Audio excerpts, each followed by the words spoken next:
we're here. Second stream for Loko Fight Nights with Beast Coast. I'm First hyped. stream because we're just too fast. We're just too here. fast. Yep. Yeah, we are pretty quick. I'll say it. We've got some great loser side action. I'm Raptor. That's Squid. That's true. What's up? Not much. I'm pumped. I see. Right off the bat, we're commentating the best player in the world right away. So. Yeah, that's a little bit wild, huh? Just start slow with the boring losers matches, which include the best player in the world immediately. So. Hell yeah. Also, this is a really fun one. So it's HBox KoDoRiN in case anyone isn't following yet. Really funny story here. KoDoRiN actually has the most recent win on HBox because HBox went Fox at a SoCal tournament like a couple years ago, and KoDoRiN kind of bobbed as Fox. So, true. HBox had no chance. He thought that it would just be another walk in the park, another SoCal ranked player like Noel or something. Let's just take our quick win. But no, KoDoRiN was no pushover. So yeah, that was pretty hype. Also interesting, the time before when they played, that was, Marth versus Puff, the sort of mains matchup.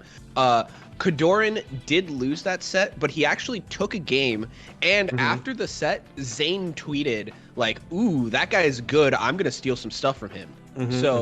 Classic Zane.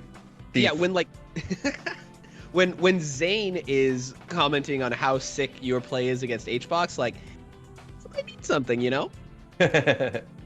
KoDoRiN definitely at the forefront of the Marth meta, enough for Zane to take notice. And honestly, his results right now are showing that he deserves to be there, as being even this far into the tournament already and fighting against Hungrybox is a good sign. So. Yeah, absolutely. And so to run through the bracket really quickly before we get started, so we'll be doing loser side. That's Rocky Eddie Mexico, KoDoRiN Hungrybox, Gahtzu Ginger, and Shroomed Aklo. In winner's side, which will be over at Beast Coast GG, their Twitch channel, they're going to have Zane Axe, Jmook S2J, Mango Calabazoo, and Wizrobe Moki. So pretty insanely stacked top 16 to go through here. Not really surprising given the list of entrants. Yeah, it's actually a bonkers tournament. It's basically the first major we've had in a long time. Basically since Summit, and Summit was an open bracket, so quite a few of these names wouldn't have been able to enter because they didn't have the clout, So it's all about clout. Yeah, those clout chasers like Zane and Mango and Hungrybox, Ugh. Yeah, all they care about is a clout. They're not even good, Yeah. So what are your predictions for the rest of this tournament going in? So first of all, I think the big question on everyone's mind is Axe going Young Link against Zane, or is he going to give him the Pika? Yeah, I don't know if you saw. Did you see Blur's tweet? It was like a I did not. No. It was a potentially doctored screenshot of Zane messaging Blur, being like, "Quick, give me a TLDR on Marth versus Young Link." I love the idea of Zane just panicking right now, realizing he needs to learn the Young Link matchup. I imagine he's going Young Link. I don't think Axe is the type to just be like, I'm gonna go Pikachu just because now it's time to try. The only reason he'd go Pikachu, I think, is if Zane was like, I really want to fight Pikachu. Now I only get one chance per year, and we're in a pandemic. Please, then he might do it, but I doubt it. Yeah, no, I think Axe is the kind of player to commit to something and then just go through with it, right? So, we'll see how it goes. Much like his Pikachu commits to approach. True. And goes through. And his Young Link a little bit, it kind of goes hard. But yeah, so that should be a really fun matchup. I imagine Zane has to have the upper hand there. I think he astronomically has the upper hand. And then, so Jmook made an insane run here. I have the list of people he beat somewhere here. I know it's at least Nun and Ginger. That was who he beat in top 64. Yeah, that sounds right. And Nun is already a good sign given who his current opponent is, who is one of the other, top 10-ish Falcons. Jmook's kind of a newer face to this. A lot of people have talked about him for a long time, and he hasn't had the exposure. And then recently, he's kind of had a few pop-off performances. And people always talk about him not only for how good he is, but apparently his style is just insane. I've only seen some clips of him. I don't think I've seen any of his full matches yet, but he does. From the clips I've seen, he's definitely an insane Sheik, and from New York, and he's just popping off right now. So it's pretty good to see him still in winners too, because he's the only name in the winners bracket that isn't like very well known as a quantity. So always sick to see new blood rise up. Yeah, exactly. So that one should be really exciting. I mean, at this point, like obviously SUJ is coming into that one as the favorite, but like, what can't Jmook do at this point, right? Like he's definitely a dark horse, but like you can't put anything past him. Then the next match, Mango Kalamazoo, that's really hype. Mango. Sorry to interrupt real quick, but I just looked back at the earlier parts of the bracket. It looks like Jmook beat Polish and 404 Crave before that. So before he was making top 64, that's already 2 really good wins. And then he beat Nun and Ginger. So, and those are all different. Well, I guess not all different matchups, but it's like Falco, Peach, Falcon, and then Falco again. So really versatile too. Sick. Really impressive. Yeah, and so speaking of Peach, the next match we've got is Mango versus Kalamazoo, which is a Falco Peach matchup. Mango, he's known to have kind of this like masochistic love of the Peach matchup, right? He's like, oh, I love Peach versus Spaceys because like you hit them and do like a little bit of damage, or you like screw up and they kill you. Ha ha ha! Isn't that fun? Honestly, which I think is really funny. Mango versus any Peach that isn't Armada normally is a complete stomp. Yeah, it's actually disgusting. I think it was like Genesis 6 or I don't remember which one, 7 or something. He fought Triff and Bladewise like back to back, and he like 3-0'd both of them. Both of them were like 6-minute sets, including 2 wins on FD, which were just like 3 stocks, like all of them. It was insane. He just like approaches onto them with approaching laser over and over and over again and just destroys them. So I'm kind of excited to see what KZ, because I know Mango and KZ actually play a lot. Yeah. So I don't think KZ is going to be like taken aback at Mango's style in the matchup as much. But I haven't kept up too much with like their training, because I know they play on stream some, but I haven't really kept up with it. So I don't know if KZ is going to be, you know, able to sort of withstand that, or if he's just going to get run over in the same way Triff and Bladewise did at Genesis. Exactly. So that'll be fun. And then finally, we've got Wizrobe versus Moki, the other top Falcon that hasn't gotten upset yet. So that should be really fun to see as well. But loser side, that's what we'll be streaming here on this channel. Looks like we've got the players getting logged in for the first match. That's going to be HBox versus KoDoRiN. Man, I don't know what to expect here. HBox took Zane to like the very limit yesterday. You know, he's been kind of, you know, not performing to his #1 best in the world standard throughout the netplay era, but yesterday looked like he was really in top form. So curious to see if KoDoRiN can keep up. Yep. So I do see that the player card is here. I imagine the players are hopping into it right now. But yeah, I think that KoDoRiN has shown, I mean, he's got such a solid style just overall, and we haven't seen him against top Puffs lately, but we have seen him against top Peaches lately, and he looked very solid in the floating matchup. I feel like he's way better in that matchup than he was in the past, just in terms of his like game plan, discipline, and execution, and everything. So excited to see how that kind of manifests itself while fighting against someone like Hungrybox, because Hungrybox doesn't just require you to be pretty solid, he requires you to be, you know, tippy top. So Exactly. Yeah, and I think this will be a really interesting test for KoDoRiN in particular. We saw him play yesterday against S2J, and he went 3-2, barely losing out that set. It was actually so close. And I think one of the things that I was really impressed about from KoDoRiN was just how clean his game plan was, and how effectively he stuck to it. And I think that's really important against Puff as well. So I know that KoDoRiN's spent a lot of time on this matchup. I know that he has like very clear ideas of what he wants to be doing, and I'm excited to see how effectively he can play that out, right? And how well he can stick to that game plan. Yep. So that's. Oh wait, I see. Oh, never mind. I looked at the bracket. If you look at the bracket right now, KoDoRiN has won his match, and everyone else in the tournament got DQ'd. Get buffed to everyone else. KoDoRiN is your champion. He has won the tournament.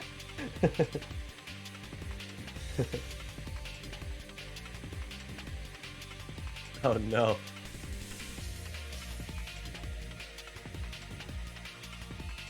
Okay. We're getting word from production that the players are hopping into it, may have already hopped into it. We're trying to figure out if the feed is working, and apparently KoDoRiN is not a triangle, is what I just heard. So. Exciting stuff.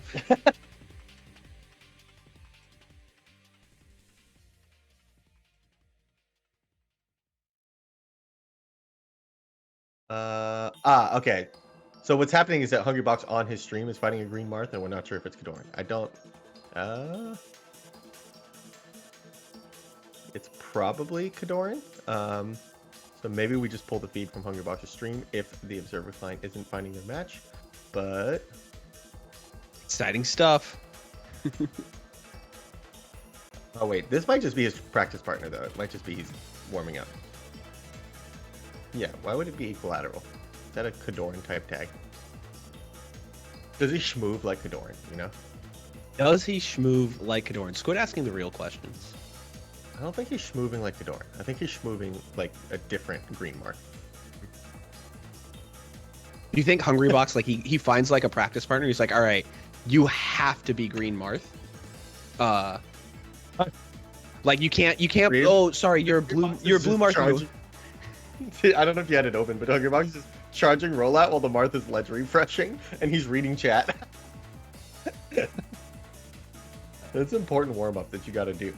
So if you're trying to get to the top level, you know. I can hold on to the B button after pressing the side button. I'm very good. The schmooving factor. Well said, Mr. Chatter.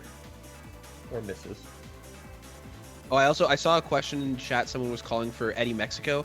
We will have him on this stream, but he's the 4th match of the day, so he's going to be the last match of losers round 1. Mm-hmm. So you got a little bit of time to, put in your bets, build up your channel points, so you can bet them all on Eddie in a couple matches. That's the big play, because the odds are probably going to be on Rocky's favor. I'm just, not, no judgment or anything. I'm just saying. Yeah. If I were a Vegas betting man, I would expect the odds to be in Rocky's favor, which just means that going all in on Eddie Mexico, which let's be honest, value is the sure thing, is more valuable. Yeah.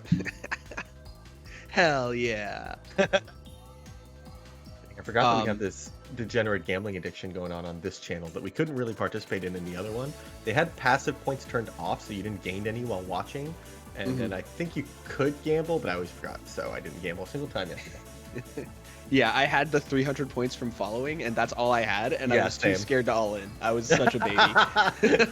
Oh, that's true, because you actually don't get any more if you lose. You're just done. You're just crazy. done. Oh my god. All right, we did get confirmation, by the way, that the players are not yet in stream, or are not yet playing their match, so we are going to get KoDoRiN HBox, but we just need a minute more to get them up and running.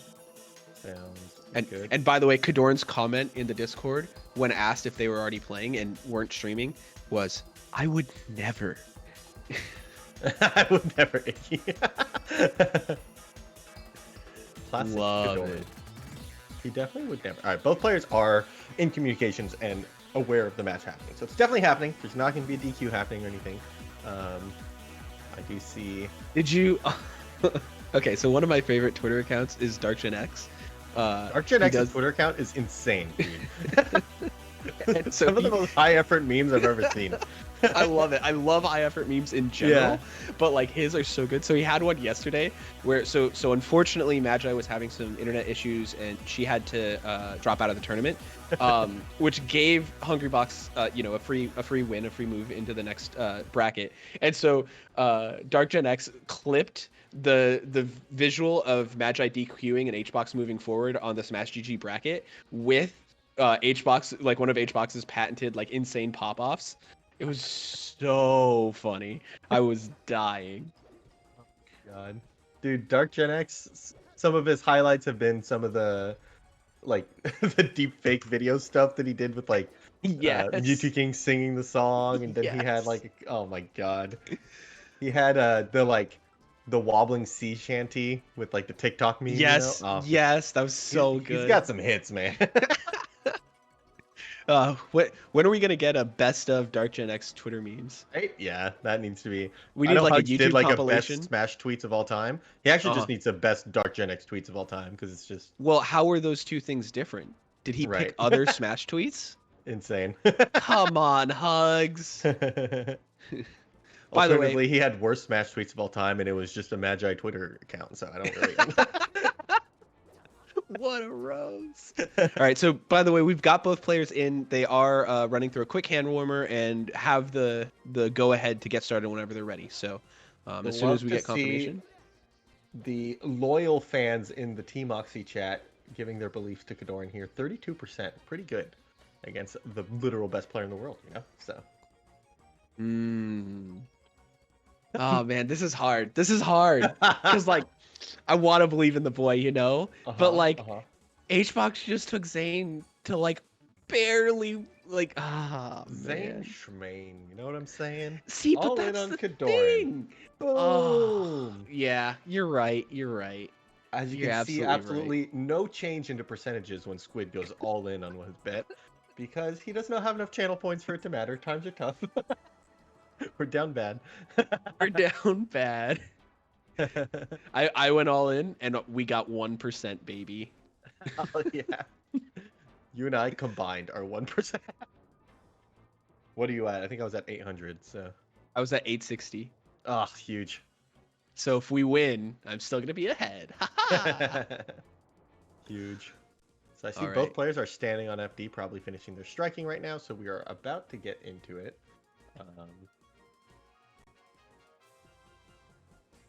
Exciting stuff.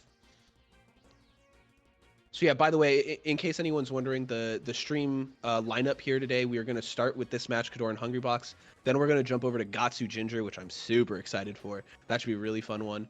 And then Shroomed Aklo, which should also be really good. Shroomed's made a pretty strong run throughout this tournament. He barely lost to Lucky in a Game 5 set where he went Marth on FD for Game 5. And wasn't able to pull it out. So I'm going to be curious how he plays against Aklo, who's an extremely patient fox. Yeah, Aklo is funny because he's one of those that is just insanely fast and technical and plays pretty campy when he has to. Kind of depends on the matchups. I do think that he's like very intentionally playing matchups in a way that he wants to, right? Like if he's full hopping away from like a Peach or something, he's just like, ha, Peach has limited tools to deal with this. And then versus Fox, he's kind of playing it like, you know, an interactive spacing most of the time, but trying to get them to come in and stuff. But he's so technical that you have to constantly worry about like dash JC Shine, Wave Shine Infinites, ground and shine out of shields, like all of the like super technical stuff that you normally associate with, you know, the giga aggressive players or something. So yeah. So I'm pretty excited to see how he's gonna play it out. And also just how Shroomed responds to that, because like Shroomed plays like I feel like Aklo's like approach to the game is to try to what's the right way to say this, like catch his opponent's patterns, and because Shroomed plays so weird, like or not weird, but just like unorthodox. I wonder if Aklo's going to be able to like pick up those patterns that he likes to prey on. Yeah, I also think that part of Aklo's style though is abusing Fox. Like he kind of just plays to abuse how good of a character Fox is. Kind of reminds me of Fiction a little bit in that way, where like Fiction plays Fox unambiguously believing that Fox is a good character, and he's like, look how broken these options are. Even though their styles manifest themselves very differently, they both kind of come from this place of just like, this character's broken, look at this, and you can't really do much about it. And I think that part of his style is going to be pretty good against Shroom, because Shroom is such like a heart player, right? And it's just going to be like, let's interact with everything. And but before that, we have this match. We're in there, and KoDoRiN starts off big. He gets the single hit into the grab and gets a quick 45%. Yep, oh, but HBox responds back. Oh my god, back throw? Oh, it almost just kills. Back throw is actually insane. It kills in like every matchup. All right, he does drop the edge guard a couple times, but he got just as much damage as KoDoRiN did for his grab, right? So both of them now one grab, 50%.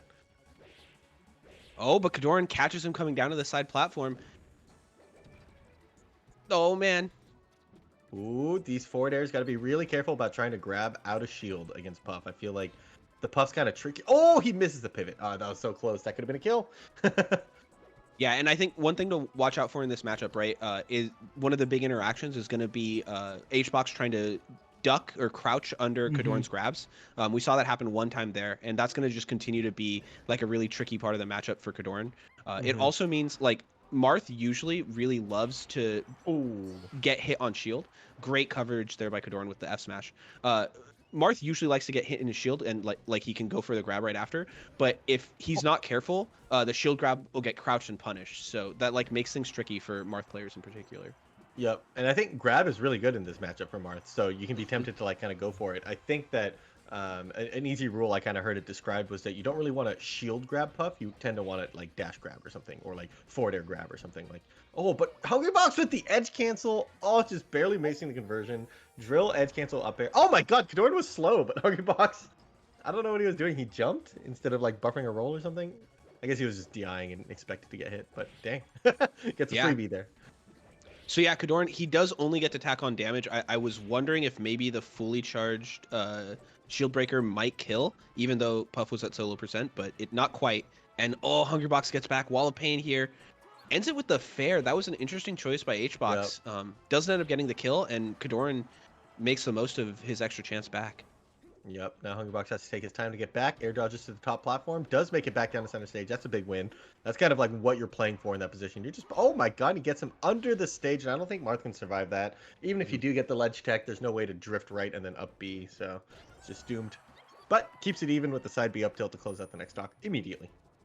Yeah. One of the things we saw in KoDoRiN's set yesterday against S2J was that he was very effective at using the side B, and I think that's a big deal in this matchup because that confirm of the side B up tilt is like one of the main ways you kill Puff. So glad to see him bringing that out early. I think that's going to be critical for him throughout the set. Oh, he finds the grab into the dash attack. Nah, nothing more. Yeah, I think these mid percents start to get kind of tricky. At really low percents, Marth has pretty good follow-ups. You can get like 40% most of the time. And at really high percents, you've got the wave dash versus tipper mix-up, wave dash versus pivot tipper mix-up, both of which can work depending on which DI they do. But at these mid percents, sometimes it's like you can dash attack and not get that much out of it, or you can like go for a read and go for wave dash F smash, but it won't kill and stuff like that. So. Yeah, but I will say that KoDoRiN seems very comfortable to just tack on damage, play from center stage. He doesn't seem to be like too greedy for these big hits. Man, HBox just finds the most incredible ways to come down, right? Like, it's supposed to be such a bad spot for Puff, but he does it so trickily. Oh, the crouch under the grab. Oh, he air dodges but lives. Oh my, he's still able to convert off that? That was a full hop drill, and he was like pretty high up, and he still falls down and grabs. So, and yeah, on the topic of Hungrybox coming down, I think it's 2 or 3 times now he's gotten KoDoRiN with that edge cancel drill into falling with another aerial. It's going to be interesting to see if KoDoRiN just preemptively swings there, because I don't think you can super react to it, but you can kind of like just place an up air there or something. And another side B up tilt giving KoDoRiN the lead. Our channel points are looking good. Oh yeah, and you see counting my chickens. And you can see KoDoRiN, like, once he gets HBox to that high percent, he's actually kind of spamming the side B, right? Like, he is using it a lot, and he just, like, knows that is his kill at that percent, and so he's just going for it. Yeah, because, like, what is Puff going to do, right? Dash dance grab or something? Like, maybe with perfect drift, she can space it back air to punish it or something, right? But, oh, and he actually got the jump there. Finds one more up air. Ooh. Scary. Got it. Every time you get up air, you're just thinking, am I going to get rested here? And every single one doesn't quite set up for it. And then the next one, oh, does that one set up for it? But Hungrybox is just tacking on so much damage right now, pushing him off stage. Ooh, and the dash dance around the drill. Oh, he goes for everything with that dare, but he's not quite high enough, so he doesn't get the tipper. This is tight. Yup. Man, Hungrybox just having insane clenchers with Marth every set that he plays. Like, he's just so used to this game state right here. Let's see if KoDoRiN can sort of keep up the pressure. Oh, side B up tilt barely misses.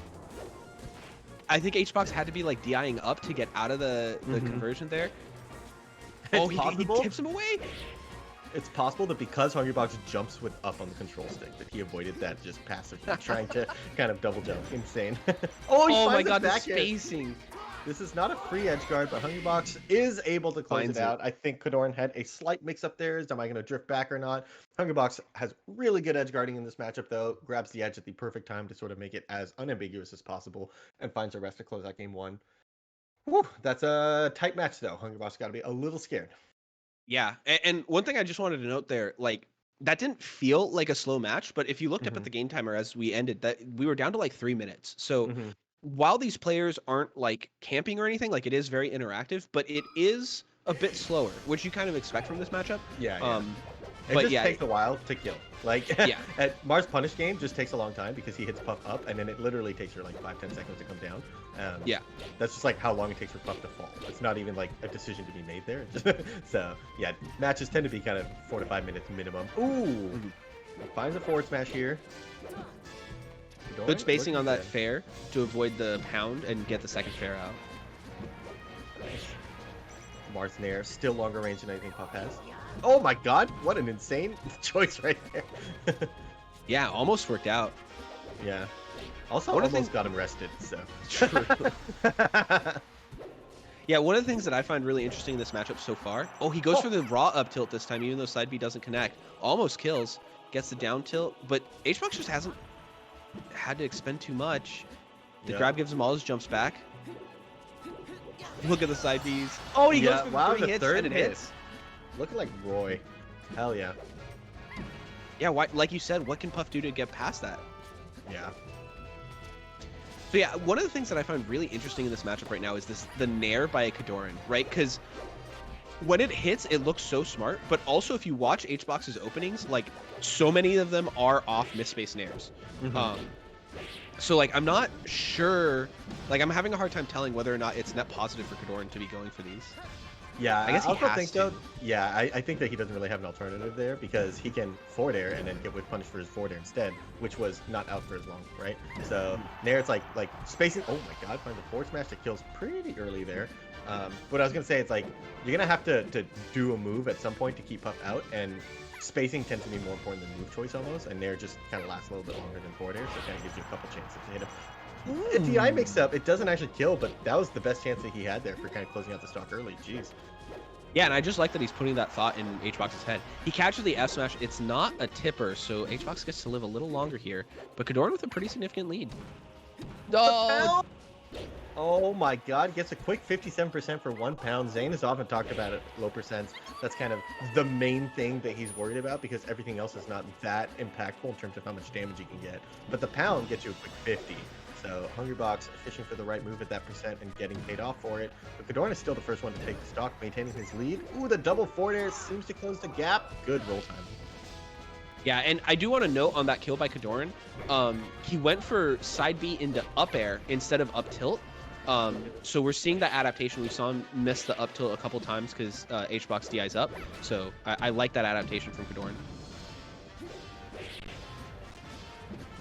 Another move. They're kind of just spacing each other out. Both dead even. Goes for the pivot F smash. Yep. He hits it this time, and that's big. He gets the side B up tilt. That's not going to kill just yet, but HBox is running out of health bar for this stock. Yeah, it's ooh. I was gonna say it's tough because Mars still does need to find the right kill moves in this percent.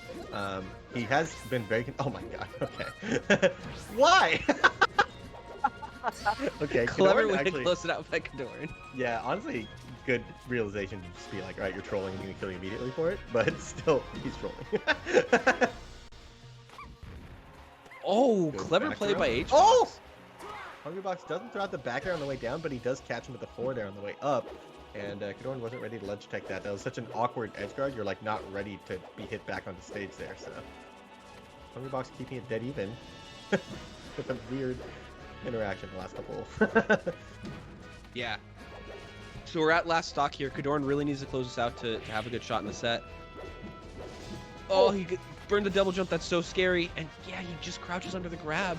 Yeah, Hungrybox is so good at grabbing backwards. He'll either be shielding or crouching the wrong way so that he can threaten these back airs, right? And then when you whiff a grab because he's crouching underneath, he does wave dash down, turn around grab. He can do that out of shield or out of crouch. He doesn't really do like dash back out of crouch grab, but he's so fast at the wave dash turnaround grab that it almost doesn't matter. He tends to get the grab anyways. So cool little optimization by him here. Gets a quick 4 hits there. Gets him to 80%. Oh, land cancels the down air. Tomahawk turnaround grab. This is another edge guard situation. Hungrybox has had a really high success rate with edge guards, and he does get there one more time. KoDoRiN kind of felt like he had to air dodge. That was his only chance if he up Bs.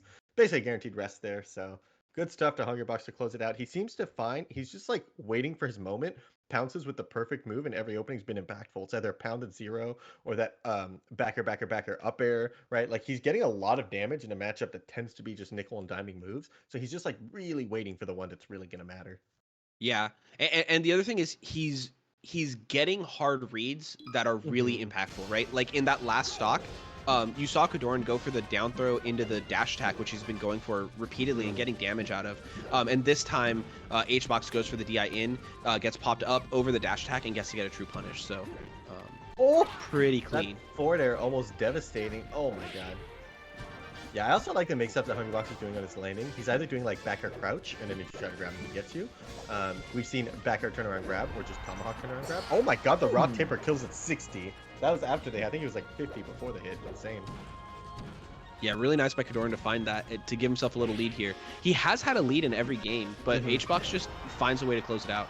And yeah, he just crouches under the nair. Again, we talked about that aerial spacing being so critical, and HBox able to punish on that one. Oh my god, he's actually able to just tank the side B and get the hit anyways. Or grab the ledge first anyway. That's some floaty stuff. But good punish on the rest from KoDoRiN. That's basically as much damage as you're going to get here. Love the full hop drill. KoDoRiN doing a great job of getting HBox in the corner, but then having such a hard time closing it out, right? Oh, and here again, he gets pounded. Oh, yeah. Barely gets out with the, was that a jab or an F-tilt? Yeah, I'm not sure, but he got, oh, this time it was a jab. But yeah, Hungrybox definitely kind of known for kind of like breaking the rules of stage control, I feel, in a lot of matchups, where he's just kind of like so good in the corner and like able to sort of wear you down. And again, he finds a big hit that converts into an edge guard, which gets him the rest. KoDoRiN barely missing. He down smash for spacing. That's so painful for KoDoRiN too, because that like really should have been a kill to bring it back to even, and now he just has to work for it some more. He's able to find the fair to kill, so he doesn't actually take much extra percent, so that's nice. But yeah, still kind of rough. Ooh. He rolls out of the F smash. That's really good. Yup. That could have been a huge damage. Yeah, HBox has been finding those, right? Oh man, Hungrybox is so scary right now. He's kind of switching up from this aerial-based style to something that's short hop-based style, where he's kind of wave dashing in and mixing in grabs. Oh, he gets a power shield on the dare, and he gets a big punish because of it.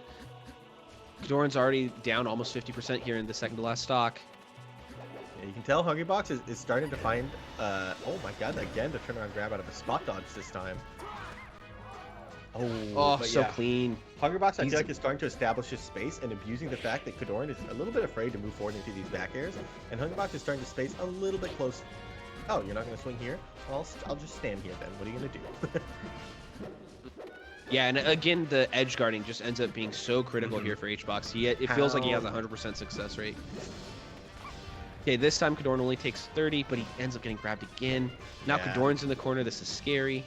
Oof. Hungrybox is looking so in control now. In a match that seemed like so hard for him to find any hits now, it's still hard. It's not like he's just walking up and hitting KoDoRiN, but it does seem like he kind of knows what's happening now. It kind of seems like Hungrybox gets to pick where he wants to be on the stage. When he's in the corner, it no longer feels like he's being pressured in the corner. It almost feels like he's the one pressuring KoDoRiN. He's just like, you're still afraid of my back air, even though he's all the way in the corner. Exactly.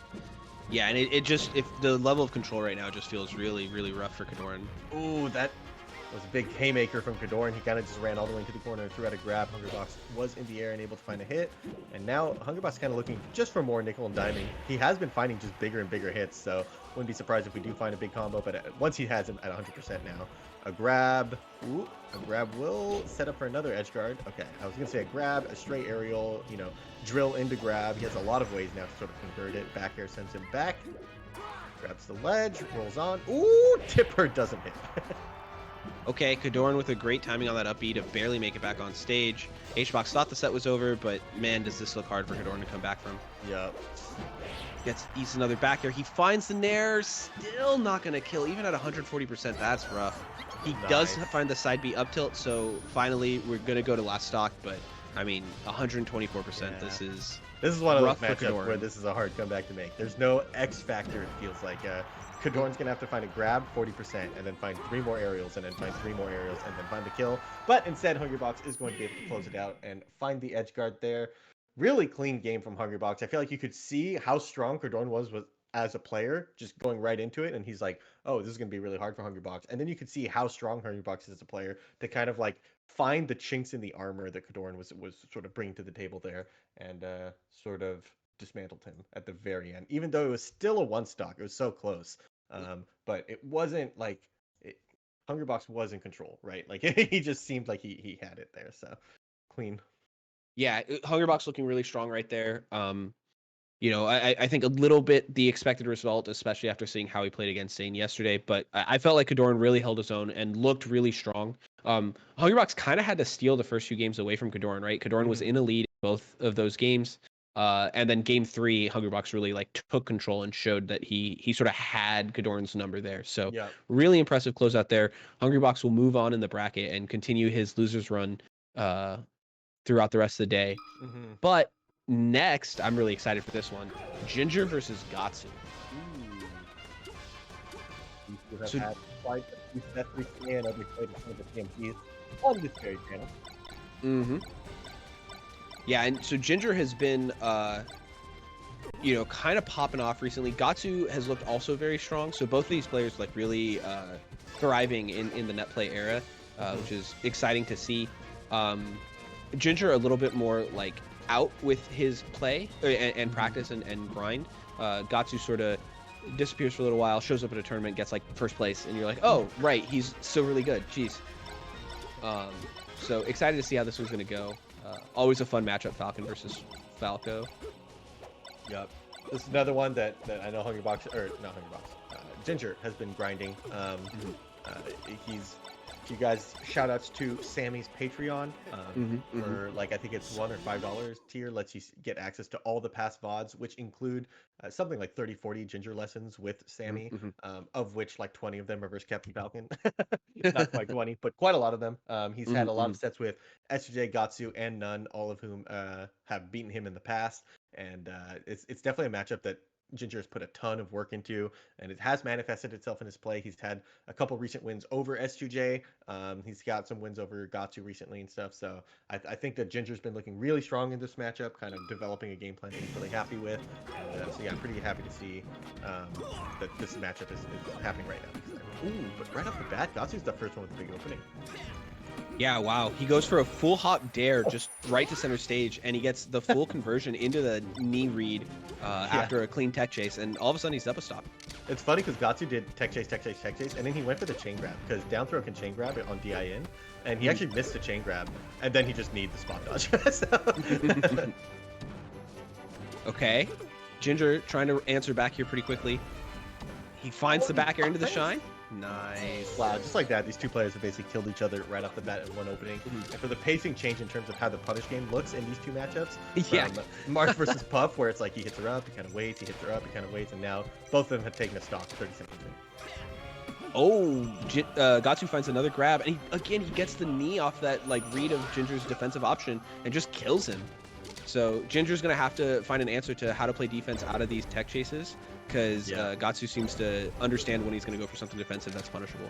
Yeah, Gahtzu's ability to play what seems to be just like really solid, really safe, fundamental, either neutral or punish game, because in neutral, oh my god, he finds a forward back. But yeah, in neutral he'll play like so safe, and then in punish game he'll go for the reaction tech chases, and in both of those cases he's willing to at any point mix it up to just going for one big hard read that will have huge payoff and take a stock. So Ginger catches Gahtzu trying to come out of the shield with a fade back dare, gets a huge punish off of it, but doesn't find the kill. You have to be so efficient with your hits in this matchup, so that's like kind of problematic for Ginger that he wasn't able to close it out. But let's see if he can do it without taking too much more damage. Yep, so far they're still even, so while he is kicking himself for not being up, he is at least not behind right now. This is a good edge guard setup. Perfect double jump height from Gahtzu. Really tricky to edge guard that one, but double jump just gets there. The roll out of the corner. Oh my god, and Gahtzu does find a reversal here, but Ginger's back in control. Okay. Oh, and he just F smashes! Speaking of Gahtzu being willing to just take big risks, it means taking a whole stock. And just like that, he finds a hack smash stomp into another big opening. He tried to do another forward smash there.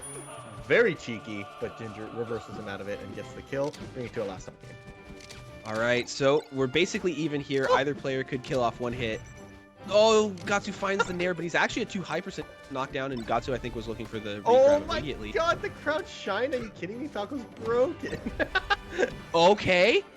Great little dash dance there to set up the spacing for that fair, but he's not able to close it out. Gahtzu again with great spacing to get back to the ledge. It's so tight. The F smash again! Oh, he just goes for the Falcon kick, and he gets the knee! Ginger's just dead! Yay. Dude, that last stock, we saw a side B read that just went through a laser and hit him. We saw a forward smash that almost hit, and then we saw a Falcon kick. And that's just like the three biggest, the highest risk haymakers you can throw out there. Side B, down B, and forward smash. Are you kidding me? And finally the third one hits, and he's like, nice, clean. Got him. We got him, boys. All right, feel so Ginger. like a lesser Falcon doing that against Ginger, they're getting smashed, right? Yeah, But yeah, Gahtzu yeah. just conditions his players to just like have to play in a certain way. They have to play like a certain level of safety throughout a certain. Oh my god! And while I'm saying this combo is insane and starts out with a 0 to death. Yeah, Ginger, he had really good punish game, but he did like give up a couple combos before getting to kill, and Gatsu's just taking it all the way to the bank every time. Yep. This time Ginger gets the 0 to death. That was really clean and low percent too, by the way, right? Like it wasn't like Ginger had to work, you know, had to find that 90-100% combo. He just killed him at 60. Oh, he gets to shine out, punishing the knee. That's the first time that's worked out for him. Catches the DI out, and the full hop backwards is going to set him up for that double jump down air. Pretty much a guaranteed edge guard setup there. And, oh, Gahtzu kind of swinging a little bit, going off stage. Ginger's back in control with center stage. Oh, and he chases him down. He kind of let Gahtzu out of the corner, but gets the hit right away. All right. Full hop. Ginger, he's like... He can't keep getting away with this. Yeah, seriously. Oh, and he just gets another knee. Oh. 2 stocks apiece. I feel like Ginger's putting on a ton of great pressure, and like he's doing it very like correctly against Falcon. Sometimes like Falcons will overcommit to shield pressure against Falcon, who just doesn't have good options out of it. So it like actually ends up being kind of wasteful. But even though Ginger's doing it like properly and like taking the space and punishing the bad out of shield options that Gahtzu has, Gatsu's still finding his way out of most of the shield pressure situations, and that's always tough. Yep. Oh, good jab, but he's 1 frame late, hits the side B hitbox instead of the Falco. Oh my god. Oh, he runs off, double jump back on with the stomp. Gahtzu's still willing to take these big commitments to find a hit, and it's paying off because every hit he has is just so meaningful. We bring ourselves to a last stock situation. Ginger is looking to close it out here. Oh, the stomp doesn't quite knock down. He needs 1 hit before that. Oh, he finds the shine. The dare gets him off stage. Great tech by Gahtzu, but Ginger gets to continue the combo. Catches the DI out after the up tilt with the F smash, and even though it's all the way across the stage, it still kills. Ginger ties it up. That was an insane interaction at the end. I really thought Ginger was going to do some sort of extension like Nair forward smash or soft back air forward smash, but he just went for the dare outright. Gahtzu must have been expecting the same thing because he smashed DI'd to the right so far that the downer knocked him off stage. I'm pretty sure if he took his hand off the controller, the downer would have just knocked him on stage. So I think I'm going to give Ginger credit that was an intentional sort of DI mix-up, that like you're expecting the extension here, but I'm just going to go for the kill. So Yeah, I agree. So we're going to go to Battlefield here for Game 3. Now that it's even, we continue to see Gahtzu just finding the roll timings and the ways out of that shield pressure. Really nice defense by him there. Oh, the laser F smash. Ginger wants in on these haymakers. Yeah, exactly. That looks fun. I'm doing that. Oh, I really like that drift back on the dare from the side platform, and then getting to get the up tilt with the like being spaced enough that the out of shield option doesn't hit. Okay, Ginger gets a little combo. Yeah, they're both getting a lot of hits here. Neither of them have been able to convert into an edge guard yet. That's kind of what you're looking for both of these guys. Falcon can just close out stocks in center stage with the knee, but in the earlier percent, he tends to want to convert with an edge guard. Ooh, I like the Nair choice there. He goes for the soft Nair again, and this time he gets to shine up B. Really clean by Ginger. Close out that stock. That's a vintage Ginger read, actually. He goes for that shine up B, like in that exact spot where it's kind of like they're expecting the backer to send you off stage because you're already on the side of the stage, and that's when, of course, you're holding in, and shine up B is going to kill.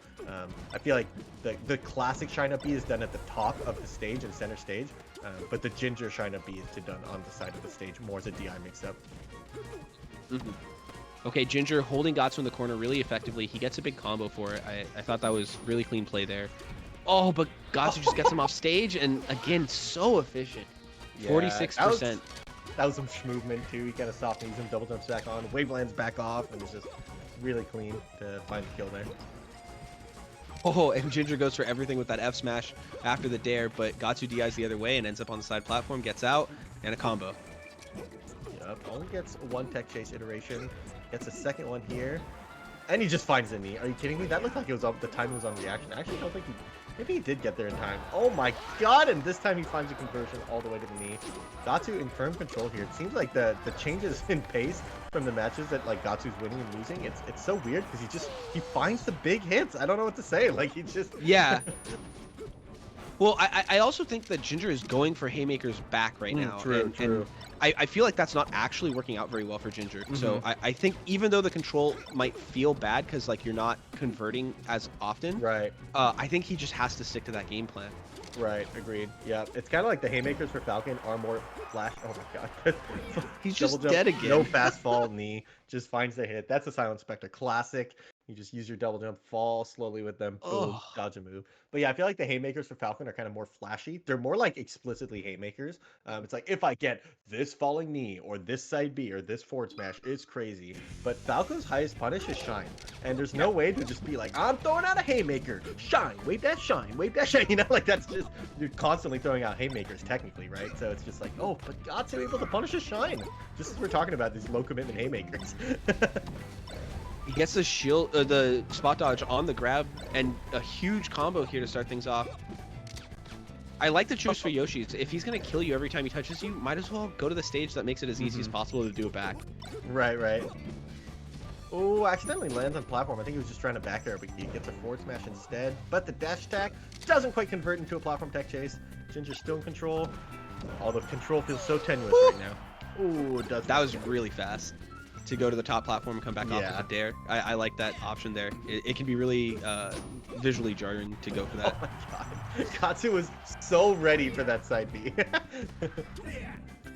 Yeah. Oh, the rinse and repeat doesn't actually work. Ginger gets another Yep. lease on life. I love the double approaching shine. laser there as he's coming off the ledge. Easy down air and another wake up forward smash. It's just a better down B or side B, right? Like it's a higher payoff. Because like we see a lot of Falcons use the pullback on the down B to get out of the corner there, but the pullback on the forward smash does the same thing and leads to a kill. So Gahtzu has gotten quite a few of those, which I think is pretty sick. But great conversion from Ginger, going all the way to the shine up B off the top. This time a more traditional shine up B in the center of the stage. Oh, he finds the dare. Oh, Oh, the the back back air air, is not the quite. soft hit. Yeah, it's the soft hit, and it lets Gahtzu grab the ledge again. Okay, Ginger, good read there, but the down smash sends him the wrong way. Gahtzu feels like he has to air dodge there, and Ginger just lands back on the side plat and finds the F smash. So now he's way ahead. Oh, the knee doesn't convert into the strong hit. The double jump doesn't quite reach the ledge, but Ginger's wall jump mix up is going to be enough. Now And that mid shortened by Ginger to get the hit on the side B and be close enough to punish, that was actually so sick. And now he's gotten so much damage that this game looks all but over. Great soft nair into the shine up beat again. He's getting that mixed up a lot. This time it wasn't high enough percent to kill, but he's got so much damage here. Yeah. And yeah, the health Wow. bar is done. A strong backer gets you there, and this game was a 3-stock. A pretty decisive answer back from Ginger. Both players kind of messing each other up on the matches Yeah. that they win, right? Yeah, so I do feel like for Falcon, like he likes that large tri-platform stage, like Dreamland and Battlefield, and I feel like there's not a third stage that's as comfortable, I imagine. Wait, he goes back to Dreamland? Or did they not start on Dreamland? They might not have started on Dreamland. Was it Pokemon? Game 1 might have been Pokemon. So yeah, I think this makes a lot of sense for Gahtzu, and he's going to feel really comfortable here. Interestingly, you know, we've seen Gahtzu go for these massive haymakers, and early on in this game, he like takes a little time to play a little slower and just change up the pace on Ginger before going back in and getting his first grab. Yeah, and I like that he got an opening off a power shield, and then he got a tech chase situation. But so much of this match would just come down to what happens on the tech chase, because this time he got reversal out of it, and that could have been a stock for Gahtzu, right? Like if that knee read just hits instead of gets him up tilted, suddenly Gatsu's the one who's up stock right now. But instead, Ginger has the lead right now. Oh, the forward smash doesn't lead to anything. Ginger is able to find a counter hit this time. So once again, a couple things not going Gatsu's way, and I feel like that's kind of the difference maker so far between the matches. Gahtzu seems to be smashing. Yeah, exactly. And the other thing I want to talk about there in that first stock was Ginger's edge guard was actually so clean. Gahtzu made it really, really hard for him. Off the top that like once Falco gets Falcon off stage, it's just over.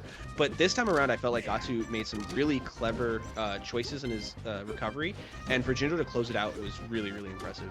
And look again, really clean by Gahtzu, but Ginger just holds the pressure anyway. Yeah. Great drift back though. Oh, Oh, punch. Ginger finally. Great. Gahtzu finally breaks out of Ginger's pressure there in the corner, but Ginger just finds the back air anyway and kills him. So yeah, by the time you get out of the pressure, you're at 150%, and now a straight back air in center stage kills you. That doesn't feel good. Gahtzu does answer back. It's still a tall mountain to climb here, and an entire stock behind. Ginger's looking like his controls finally paying off here, as he's no longer getting big reversals out of it, unless Gahtzu answers right back, and then it just won't matter. DC shine on the startup of the gentleman there. I think it was the first jab. And yeah, look at that punish by Ginger. Great bait to do that full hop back. Made Gahtzu feel like he could get to the stage by going for that early up B, but then Ginger just lands back on stage and F smashes it. That was really clean. Yeah, really good lasers off stage too. They catch Falcon out of the down B startup, and if you hit him out of the down B in the first half of it, he doesn't get his jump back. So it just guarantees the edge guard without even needing to do another step. Oh, that was so fast. Ooh. He just forward throws him and grabs the ledge. Doesn't let him do an instant side B there. Gahtzu is still one stock behind. It's still doable. All right. So it's 2 stocks to 1. We've seen Gahtzu be able to just delete stocks, but Ginger has to be feeling spot anyway. It's felt hard for Gahtzu to find the big hits this game. He's done a lot more stray hits, and even a couple knockdowns that haven't led to anything. So, to actually convert here, and Ginger's corner pressure, I feel like, has just dialed up to 11 this match, as he's just never letting Gahtzu out.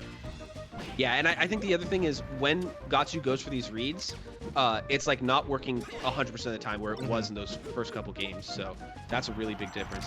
Oh, and the knee gets shielded this time. Ginger with the full hop nair, it covers both on the way up and the way down.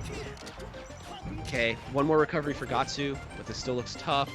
Nice fall through the side platform, makes that edge guard tricky, but Ginger picks it back up with an up tilt. He gets a jab into the nair. Gahtzu might just be too far off stage. Yep. The soft nair actually closes it out. Pretty clean stuff to do it. Once you're at 200%, even a soft nair will kill. Ginger looked so strong in the games he won. He 3-stocked him game 4 on Yoshi's Story, and then was it a 2-stock low percent that last game on game 5, right? So game 3 was a lot of just like overrunning him, kind of making use of the small stage on Yoshi's Story and killing him really efficiently. And then game 4 is a lot of just control, right? You want to go to a big stage, I will just keep you in the corner the entire match, and Ginger looked really clean there. Yeah, absolutely. That was a really sick set by Ginger. He looks poised to make a deep run here today.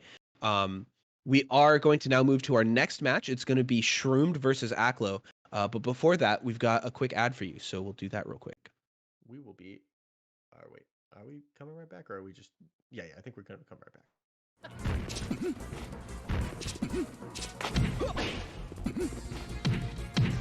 Ha!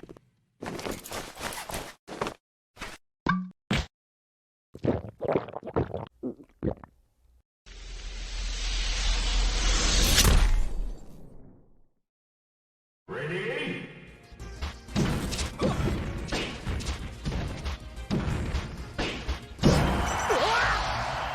Show me your moves.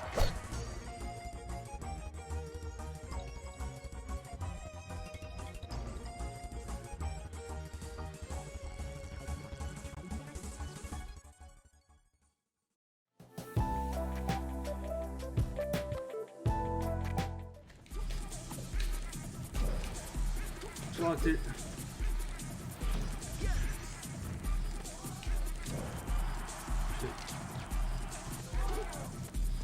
Fuck you, Randall. Yes. Oh my god. No.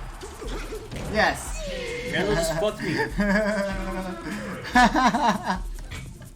And he didn't homie stock me after I killed myself. What a bitch. Get fucked. That's a bitch move right there. He didn't homie stock me and I got grind by the stage.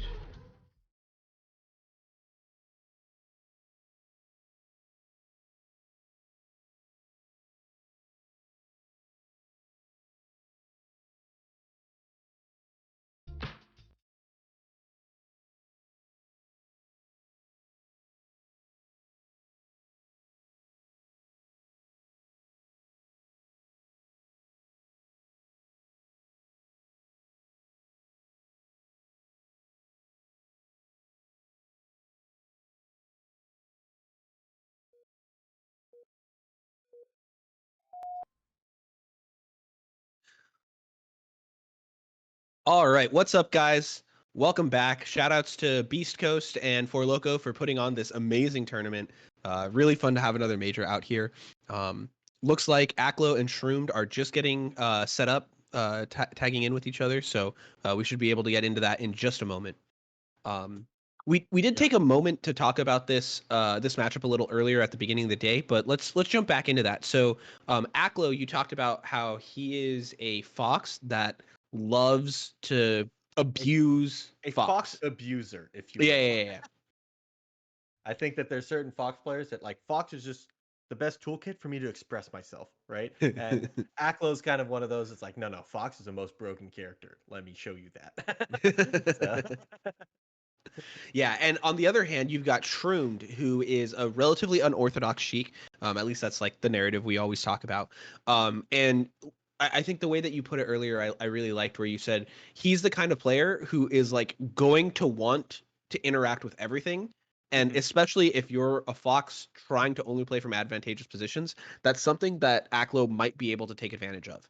On the other hand, Aklo, I feel, is a player who really likes to like read into your opponent and like yep. get like good pattern recognition. And because of Shroom's sort of unorthodox play, I feel like that's hard to do against him. So I feel like this one could kind of go either way. Yep, I totally agree. I also think that Aklo like gets in everyone's head for some reason. He's someone who likes to taunt, and everyone gets mad. They get so mad. I've seen like 6 different players tweet about how Aklo's mean and taunts mid-match and stuff. So that's another one that I expect Room. He either will just get fueled and be like, "Who does this guy think he is, taunting me?" and just like get like even better, or he's just also going to be like, "What are you doing?" and then get mad about it. So I'm Yeah. hoping we see at least one taunt this match. No, so okay. No hate to Aklo. You do you, but like I hate taunting. I wish it wasn't in the game. I think it's See, so he would get stupid. in your head so Absolutely. easy. Oh, Free. absolutely. Listen, if I was good enough to challenge Aklo in the first place, like I would get absolutely destroyed anyway because I would just tilt off the face of the earth. Just be like, oh, like, you think you're good? That wasn't even good. Like, why are you taunting? Like that's the me, Raptor's 100%. head, free real estate. Anyone who Oh, wants it, just get absolutely. in there, bro. Absolutely.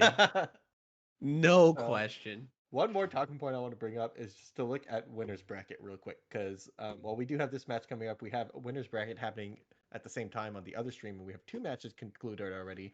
Zane did defeat the Young Link 3-0, pretty clean. I imagine it was Young Link. I didn't watch it, but it was 3-0. So if he 3-0'd the Pikachu, that's insane, and he's the best player of all time. But he That's probably worth will 0 the noting. Young Link. Yep. And then S2J did 3-0 Jmook, so the Rising Star did get shut down by S2J so far. Jmook's run is obviously not over, as he will be playing Ginger in losers bracket, which is also pretty hype. But that sets us up for Zane versus S2J, which is another matchup that's really hype, especially because we've seen S2J have a lot of Marth practice recently. Hell yeah. And it looks like Mango just lost 3-0 to Kalamazoo over on the other stream. So Mango getting sent over to Are losers you by a sure? Because I heard peach. that Mango's in jail right now.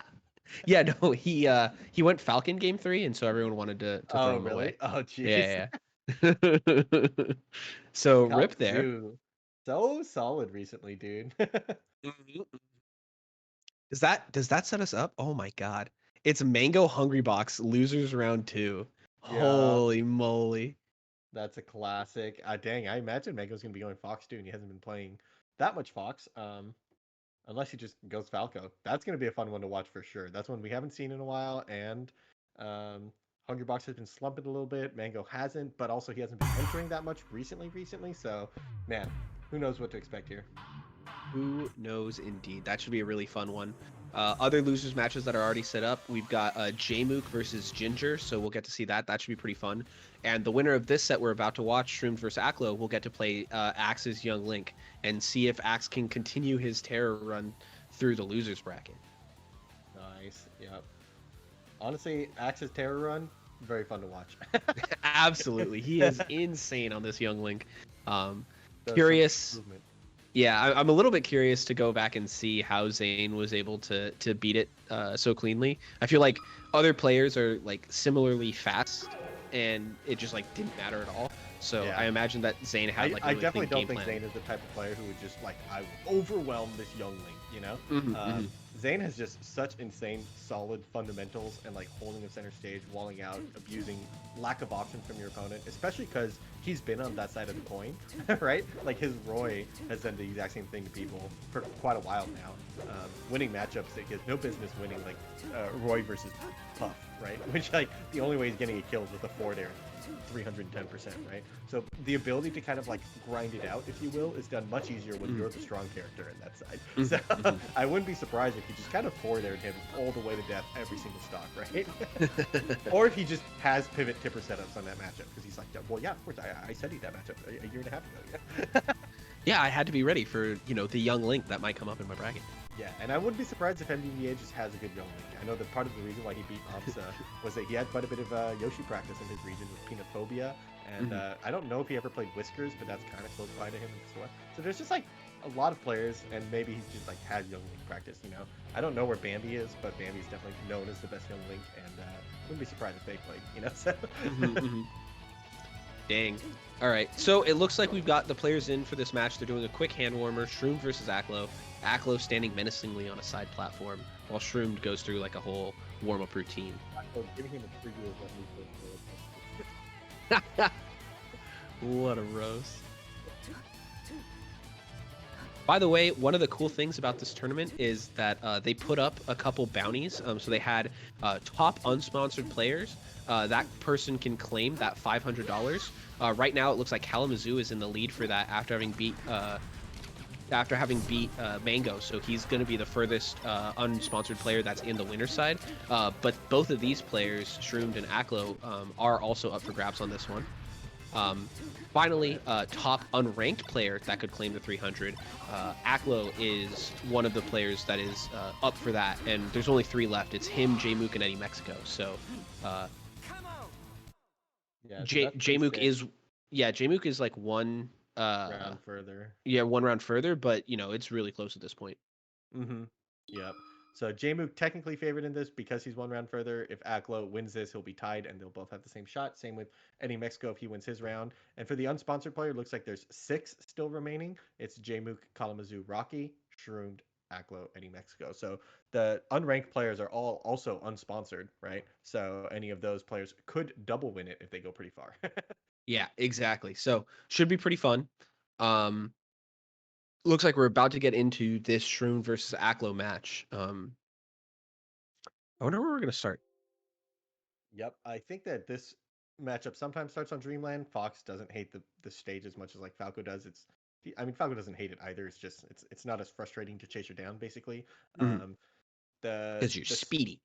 Exactly. The stage counterpicking change with like a Pokemon Stadium doesn't affect this matchup because Sheik's going to strike FD or Pokemon regardless. And then some Sheiks just like Yoshi Story, so sometimes it's kind of unpredictable. Some spaces just don't like FOD. Some Sheiks don't like FOD. So it definitely this is one of those matchups where it's not standardized. Different players will start on different stages. So Yeah, just be a Battlefield game to be honest. Ooh, and the mods have put up a great poll question. Go check that out, Squid. What do you think? What do you think? Aklo taunt this set? Well, 129 in favor of yes. I haven't seen Aklo recently, so I don't know if he's still doing it, and I don't know if he does like how often he does it. I know I've seen multiple clips, but I don't think he does it every set, right? I think it just happens to be that every time he does it, it gets posted on Twitter. Like, I don't remember what set it was, but there was definitely a set yesterday in pools that he did. Yeah. Nice. It's definitely a thing. Yep. That's funny. Who did he lose to? I think it might have been in the match that he lost. Yep. It's funny because I don't know if you've ever heard him talk, but he's very like soft spoken too. Like not like he's not like shy, you know, but he definitely is not like cocky. I guess he's a little cocky. I don't know. He's tough to get a read on, but he comes off as so cocky both in his play and just in like what he writes online. And then in person he comes off so nice. Yeah, I think it was he got to play against Wizzy. And I think he did taunt in the Wizzy set. Hilarious. Okay, we are. Yeah. It looks like we are having a slight technical difficulty. Shroomed is having some crashes, so we're trying to get that figured out. We will get it back on here soon. Slippy struggles. So I see that his set with Wizrobe did go all the way to game 5. Yeah, it was super close. Yeah, that's crazy. Aklo is pretty nuts. Yeah, he is. He looks really, really strong recently. And his wins, I just checked it. What was it? He had some like pretty impressive ones as well. He beat Laud with Link, I think, which is hilarious. Dude, And then he, his Link has multiple real beatdowns, I'm pretty sure. Like, he just is he's, I almost said younger because it's just so much more common, but he's a Link secondary, just kind of unironically, but also ironically. But if you're able to beat, like, what is basically the best active Peach right now, I mean, I guess Kalamazoo is now showing that perhaps he is that, but yeah, I mean, his Link is just, like, if it's ironic, it's pretty good, you know? Oh my god, yeah, he went Fox the first 2 games, went 1-1, and then went Link the next 2 games. Won both of those. Insane. So all right, so we are getting ready to get into the match. We just saw them do another quick hand warmer to confirm that they were all good to go. But it looks like it did end up crashing again, so we're trying to get it figured out. Rip. the mods will handle that. I think that there's, yeah, I don't know exactly what the solution is going to be. Hopefully, it doesn't have to like DQ or something, or maybe they have to like reinstall Slippy or something. I don't know. What is the? I mean, it's a pretty long distance, right, from West Coast all the way to New York. So yeah, I don't know. Fingers crossed that these two can actually play because it's a pretty exciting match coming up. I guess while we're waiting, let's keep looking at the bracket and just perusing, if you will. Yeah. So it looks like Winterside is moving a little bit quicker than us. They are already on to Wizrobe versus Moki. It looks like it's been 3-3-0s for them. I was gonna So say winners they bracket got is to all move 3-0 quick. so far. Jeez. Even the Peach Yeah. Falco set was a 3-0, so and wasn't all Peach Falco, apparently. Yikes. So Yikes. So yeah, it looks like they're on to Wizrobe Moki. That should be a pretty fun set as well. Moki has been hard grinding the last couple weeks to get back in form for the Smash World Tour this year. So yeah, Moki's funny pretty too hype. because when he's not grinding, he's like, all right, I'm taking a break from Melee. I'm only gonna stream Melee 8 hours a day versus unranked players or something. Right? Like that's his break. So he's never like out of practice, quote unquote, because even when he's not grinding versus top players, he is playing Melee. You know, so I feel like Moki is, and when he's doing that, he's one of the players kind of reminds me of None, right? Of just like I am constantly innovating and going for like wild stuff and like the game is hard even when he's playing bad players because like while he might be winning with a 4 stock, he is trying to do some crazy stuff that no one's ever done before, right? So he's like constantly pushing himself even by playing versus bad players, which is something I've heard people talk about. None, they're like, how can he get so good without practicing versus top players, right? And some of the players just make it work, man, especially with styles like that. Yeah, I think you're exactly right about what it is that he's doing that's so important is that, you know, some players, when you play someone worse than you sort of pick out a couple habits and just beat them over and over and over for those couple habits. Mhm. I'm looking at you, all those people on unranked that keep beating me. Rude. But like really, Oh, so dude. one of the ways that you can become a top player, I think, is you get a read on your opponent who might be a little bit worse than you. You're like, oh, I could punish this guy over and over for this. Great, Mhm. noted. Moving on. I'm gonna go find my next way to beat him. And Mhm. so these players really embody the idea of I'm not just playing to win, I'm playing to learn. Yep. Um, Yep. and so I really feel like Moki and Nunn sort of do that. And they do it Yeah. in kind of this flashy way, right? Where they like go for ridiculous shit all the time. But at the end of the day, I do think a big part of it is that they get the read and they're like, that's nice. I could just win with that alone, but I'm just Yeah. gonna like move on to the next thing. Yeah, definitely. It's like the opposite of the Mewtwo King, which is like he finds his one answer to something. And Mewtwo King also got better by playing players worse than him Mhm. for the exact opposite reason. He just basically he would be perfect, like force the execution on the option that he knows beats something, and he will just grind that out against a lesser player, knowing that he can get it every time and not be okay until it's like 100% every single time he can do it, and then turn into his biggest punch. So both players can kind of push themselves without needing the best opponent to kind of push them for it, which is an important skill to have. Less so nowadays that with Netplay era, everyone kind of can get good practice, but that was definitely a thing in the past where it's just like, yeah, I mean, if you can't play versus top players, you gotta find a way to get better, right? So Yeah, exactly. So it does look like the players are connected again. Maybe things are going a little bit better. Not 100% sure yet. So maybe we're watching that. it's hard to say because like right now both players are standing on FD, but if they disconnected, I think your server client would still show them FD. So it's like, unless it's just graphics, I don't know. But Yeah, I had wasn't there like a thing going around about like a bug with Sheik's grab, but I thought it was only like against certain characters. Do we know if that might be having an impact on what's going on here? He might, but I do not. I do not. Oh, it looks like we're hopping into it. We see players looking like they're fighting. Ooh, I love to see it. All right, so we're in there. Shroom gets the first grab. Very hard to convert that tech chase at 0, and Shroom not able to do so this time. Yeah, that was actually perfect ambiguous DI from Aklo on the very first down throw, which I think is a good sign for him, having that sort of defense unlocked. I feel like a lot of players do go for the ambiguous DI, but they don't get it until the second or third one. And dude, Aklo right off the bat going for his optimal punishes with the drill shine back and forth. He's kind of going for like the infinite setup, right, where you can drill shine back and forth and do it forever, and then just leave him kill. The drill shine is harder to do than just wave shining with JC shines back and forth. In that there's more counterplay for your opponent, they can SDM drills. But Aklo is one of the first people I saw do that infinite with the wave shines. Oh my god, the perfect up B height and angle. Yeah, and I'm not sure how the needles didn't interrupt that. Yeah. That height and angle will give you an opportunity to recover again if you get hit by the needles. But I did think that he should have gotten hit by the needles. I'm not sure what was wrong in that interaction. He like for drifted Shroom. back perfectly around it, to be honest. Like it looked to me like most people would have drifted forward a little bit there, but he drifted way back and then finds just the height to dodge. Real close. Shroom does take the stock after taking 37%. Not an insurmountable lead, but not a negligible one. True. Shroom going for and he just goes out there with the shine. Now the lead's looking pretty big. Yep. And he gets to run up grab. Oh. Okay, Shroom responds back, gets a tech, but no, Aklo again with great defense, techs back and gets to the ledge. Dude, finding that up smash was kind of crazy. Sheik's up smash actually contorts her body a lot and dodges a lot of normal moves, and then has a pretty wide hitbox on both sides. It's, I think, kind of an underrated move in terms of just like throwing it out of neutral or doing it out of shield and stuff, and catches people off guard a lot. So I'm not sure if Shroom meant to do that, but it definitely worked out real nice there. And now we have some Shroom corner pressure.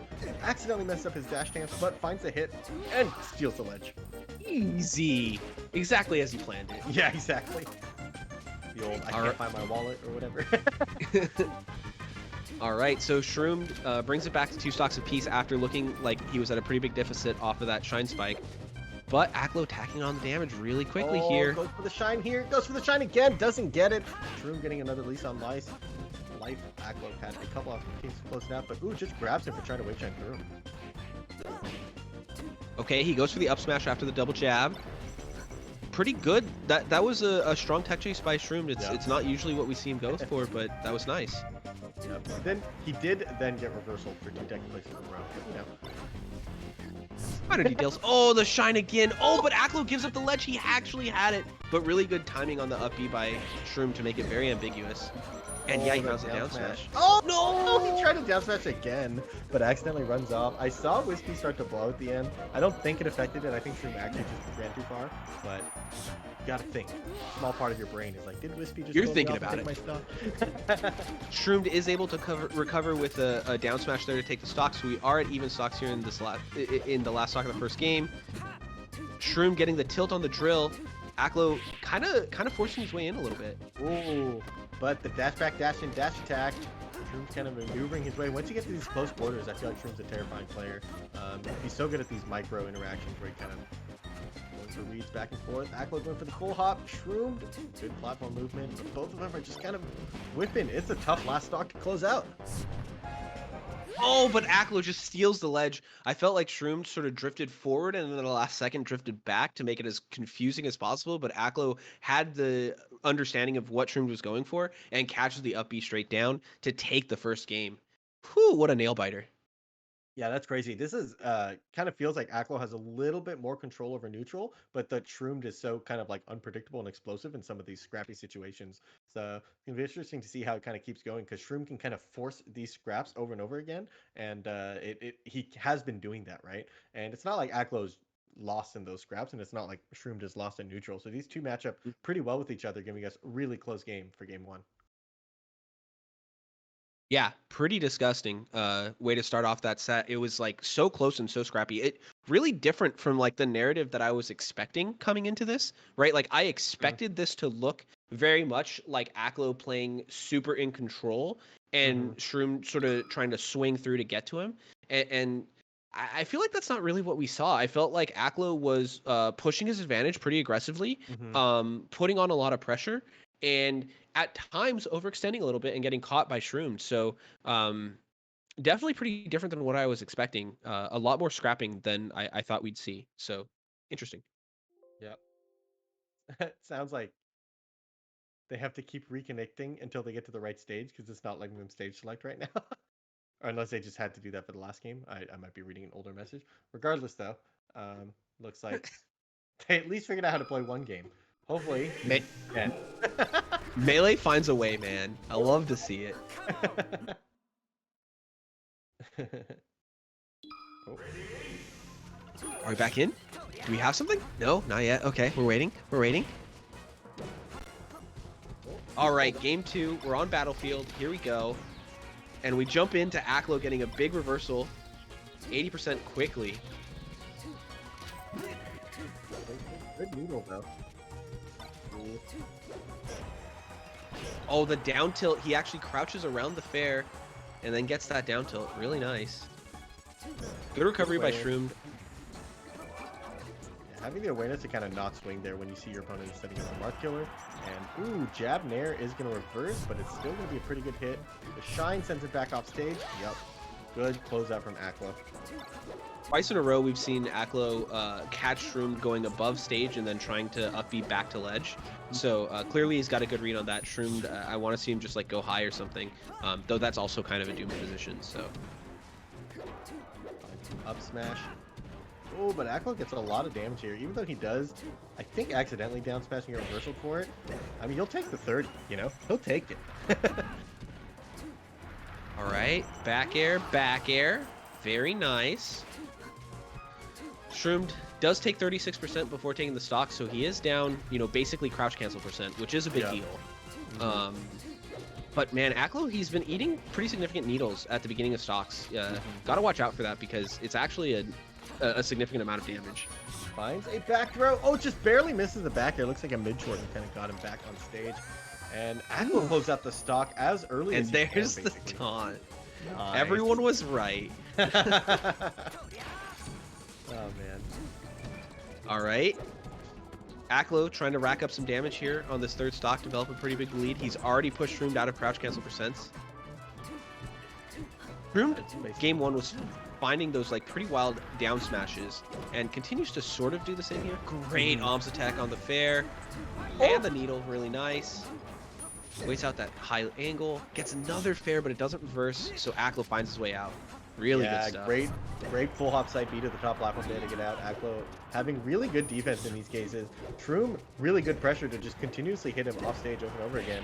Aklo does keep getting out and adds an AMSA attack on top of it to the top platform, and he just keeps surviving things that I feel would get anyone else. Yeah, really amazing defense. That's really the story of this game for Aklo. He's, well, okay, I mean, you know. Even there, I know he was going for the mid-short. He's done a few of the mid-shortens already, so kind of going for the utmost there, holding himself to a really high standard on the defense. So. Oh, the shine push-off! And the run-off shine. Really clean by Aklo there to close out this stock. No, oh, but Shroomed actually finds the ledge. Get there. That was such good patience from Aklo. He waited long enough to really confirm. We've seen a few people let go of the ledge too early against their opponents, including, I think, was it Shroomed or was it Aklo who did it game 1, right? So this time he waits, confirms Shroomed's on stage, and then drills from the ledge to get the closeout. So. Okay, Shroomed, he continues to be able to find like the shields at the beginning of these pressure sequences, but then Aklo just puts on so much pressure that Shroomed, like, it doesn't feel like it's good for Shroomed to shield that first hit even, which is problematic. Yep. Oh, the Nair should close it out. Yep. Oh, no. Well, it closes something out. There was a closeout. I can agree with that. Oof. That was a cool conversion, too. He double jumped back on, did Nair run off forward air, and I was like, nice. Wait, you're dead? Like. All right, so Aklo going up 2-0 pretty quickly here against Shroom. That first game was like really tight. The second game, Aklo kind of developed a little bit of a lead for himself. So we'll see about third game here. Okay, we are back on Battlefield. I imagine that's what we played out. Yeah, good stuff. Shroomed gets a good opening here early, but Aklo, again, the defense, avoiding the gimp Oh, setups. look at that same up B again. It actually dodges the angle. If you kind of rewatch that one in slow motion, you can see that I don't think Shroom had an angle to shoot needles to hit him without the platform getting in the way. So it's really well calculated to kind of like dodge the initial part of the gimp, and then you have a good angle to kind of give yourself a chance. The double up air, that was so fast, hits him right up there. Aklo's, man, the combination of his defense and just his optimized punishment seems really strong right now. But Shroom is the first one to take the stock, regardless. All right, good stuff by Shroomed to sort of create a small lead here, but Aklo trying to delete it right away. That back air puts him way off stage. And yeah, he's just going to get to close it out with the up smash. Very nice by Aklo to keep the game even. Oh, he gets the grab out of the shine.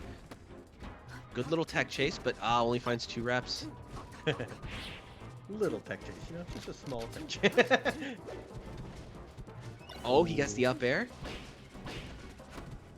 Man, these up airs, even the ones that don't connect, are still converting. Like, he had the soft up air and just turned into a strong up air immediately. That needle's good, though, and he this time doesn't even go for the jump needle, just grabs the ledge outright. Aklo does mess up his angle, but Shroom seemed to be covering everything.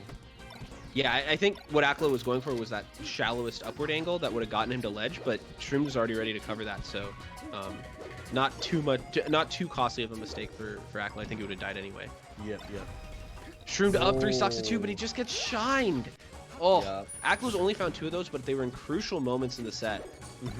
This time avoiding getting put in a defensive position. Great combo game. Oh, into the edge cancel double back air. Man, Aklo gets the utmost out of everything. That was a wave shine out of shield and a wave shine across the stage into back air, edge cancel back air. Like, he's just such a new school fox, you know? Okay. Oh. He finds his way down, but Aklo just catches him coming back to stage from the top platform with the up smash. And all of a sudden, Aklo has developed a lead for himself after looking behind for the first part of this game. Oh, good tech chase with the up smash this time. Does get the read, and it closes it out immediately. Shroom ties it up 1 stock to piece. He's still down 0-2 in this set, so he needs to get this game. Good that he closed out that stock as he was falling behind. Oh, but Aklo's still getting a lot of damage here. Okay. Oh, Aklo finds a shine, converts cleanly again. The down tilt into the upper doesn't quite kill, but really clean conversion. Oh, I think he accidentally grabbed the ledge there and then accidentally tournament winnered. Shroom's getting a lot of damage off that one mistake, but Aklo's back into center stage. Doesn't lose control too much. Oh, the dash attack does just get punished, and then he forces his way in with a full hop mix. Oh, he gets double poofed. Oh, Shroom not able to close it out, and yeah, he just gets caught by the dash into the back air. Really tough to make this recovery happen, and yeah, Aklo's just going to close it out. Really clean stuff. 3-0 from Aklo to beat out Shroomed and continue his run through this tournament.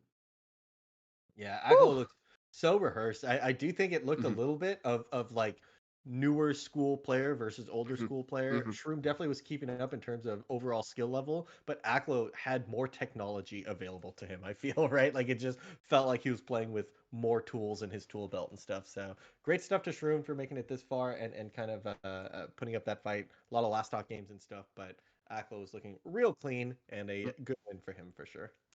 Yeah, absolutely. And so we'll see Aklo move on in the loser side. He's going to actually face Axe's Young Link next, which should be interesting because he has that Link knowledge, which it doesn't fully transition, but it kind of does.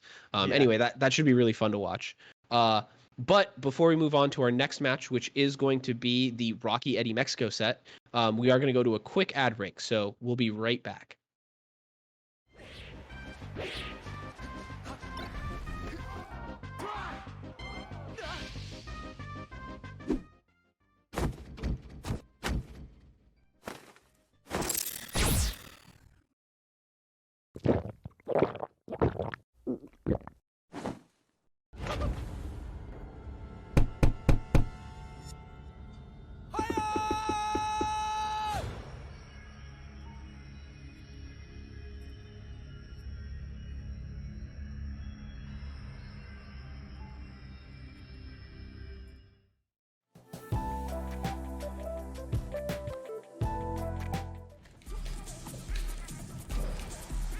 Blocked it.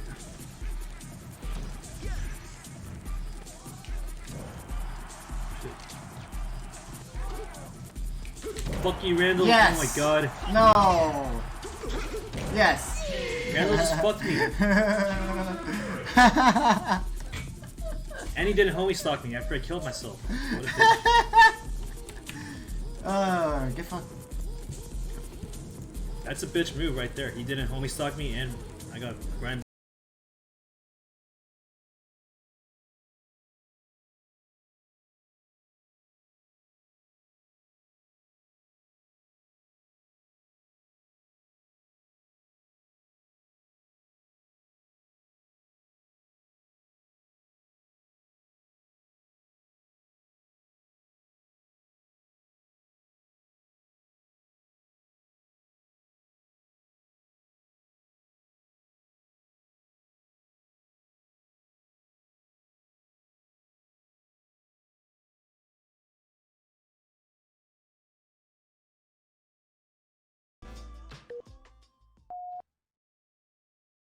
All right, what's up, live. guys?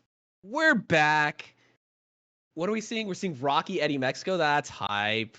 Oh, that's good. That actually on paper in my head. I haven't seen these two play, but Rocky style matches up well against Eddie Mexico. I think, So gonna be pretty pumped to see how Eddie kind of plays it, because I feel like Eddie Mexico's like his story is just coming up against really tough challenges. That's kind of the story of any mid tier, right? Like everyone should be a tough challenge when you get to the top level. But Rocky in particular, I think he's got a lot of control, neutral, really good laser game and stuff. That stuff is pretty tough to deal with for Luigi. Yeah, it should be pretty fun. I feel like Rocky. So like one of the things that's interesting about Eddie Mexico in this matchup in particular is that like he finds really interesting ways to both come down and avoid lasers, which are like supposed to be two like really tough spots for Luigi in the matchup against Falco. But he just like handles them pretty well. And so in this case though, I feel like Rocky is particularly good at the laser game, first of all, right? And not just like the grounded laser game, but like he goes up to platforms and comes down with lasers, and he like does it in really like interesting and unique ways that are like really tricky. And then also Rocky's like sharking under people is really, really strong. So I think I agree with you that this feels like a good player to player matchup in Rocky's favor, just because he kind of counters the things that Eddie Mexico does well. Right, yeah, exactly. It does feel like, and also it's like those things that Eddie Mexico does well, like should be pretty big weaknesses. I feel like Mhm. they're pretty hard. Oh, I'm being told I need to fix my audio slightly. But yeah, I feel like those are things that should be hard for Luigi, right? It's like coming down, and Eddie Mhm. Mexico is Mhm. like pretty good at circumventing that weakness, but it does seem like there's a hard cap to that where eventually you can't come down. There's a certain Mhm. level where like your opponent can get to, and then coming down or getting through lasers isn't really something your character has the tools to do. So I think that obviously with lasers especially, that's kind of neutral. Like getting through lasers is kind of a nebulous concept. But it's like there's going to be an interaction that happens up close, and you can win it or lose it, right? But Mhm. kind of going to be interested to see how those interactions play out, and if Rocky's able to kind of set up advantages for himself over and over again off of that. Yeah, exactly. So I think this should be a really fun set. Um, I'm excited to see the other thing that's kind of fun about the set. So like Rocky, his combo game is really, really strong, and in particular is very good at um DI mix-ups mid combo. And against Luigi, you have some combos, but like Luigi kind of truncates your combos pretty quickly. And so I'm going to be interested to see if Rocky can find the timings to go for those DI mix-ups before the like Luigi Nair stops him from being able to go for any more. So that should be pretty interesting. Yep. Alternatively, you can just only backer Luigi for your punish game. Just shine him up and then just backer him 7 times till he's off stage, and then keep edge guarding him. So, Right. gonna be kind of like a stylistic choice there. Does he want to go for his big combo game that he normally does against other characters and figure out how to make it work against Luigi, or does he go for the more floaty approach of just I'm going to just juggle and edge guard you a lot and not worry too much about the mix-ups, because it does feel more guaranteed and against a character like Luigi to kind of go for something like that. Even though it's not a true punish, it feels guaranteed. Yeah. All Players right. So to it. Let's see how our winners bracket went. Wizrobe and Moki did finish up their match, with Moki closing it ooh. out 3-1. Moki coming into this tournament looking in form. Yeah. So interestingly, you know, Zane S2J, Kalamazoo Moki. I feel like Kalamazoo and Moki are both. Don't get me wrong, very very good players. But I think if you had told me that those two players were in winter semis, I would have been a little bit surprised. Mm-hmm. Definitely feels like the winner of Zane S2J is the favorite for the remainder of the tournament. But Mm-hmm. uh, yeah, really good stuff to Keizu and Moki to get that deep. That's gonna be really fun to see. Yeah, I mean, if you even just looking at the bracket, both of those, Kalamazoo and Moki, are the lower side of the seeding, right? So Hmm. the bottom name beating the top Hmm. name. So yeah, two little upsets there. Not huge upsets, especially Moki I think was already ranked top 20, top 10, Hmm. 15. I don't know, like pretty Hmm. high up there at some point. And I feel like Keizu, everyone knows he's been up there. He's just like, even though he was never like giga active, like flying out to every single major, even when that was a thing. But every tournament he went to, he would get like one or two gigantic upsets, and also just like word of mouth, everyone who practiced with him knows, So like just hearing Fiction, IBDW, even Mango talk about him and stuff, and you're like, yeah, this guy's terrifying. So Hmm. Hmm. Yeah, absolutely. So it should be pretty fun. Moki is a fox who is like very fast, and so I'm wondering uh, how he how he plays against someone like a Peach, like a Kalamazoo, who plays so controlled and hmm positioning oriented. So that should be pretty interesting to see. Um, on the other side, I think we've already talked about it, but S2J versus Zane is such an exciting matchup that has happened a bunch of times. It was one of Zane's like real demons as he was building his way up was S2J, but recently he seemed to have all of the Falcons numbers, so yeah, but that I should be a actually really think fun that one too. S2J took a set recently. I Mm. don't remember where. It was an online tournament that happened like sometime within the last month, I want to say. I don't remember, but I think S2J took the most recent set they've played. Um, Maybe I'm wrong about that. Hopefully someone can double check that or something. But yeah, I do think that S2J is still like not out of a contention here. In fact, I wouldn't say he's favored, but these two are really close to each other. So Mhm.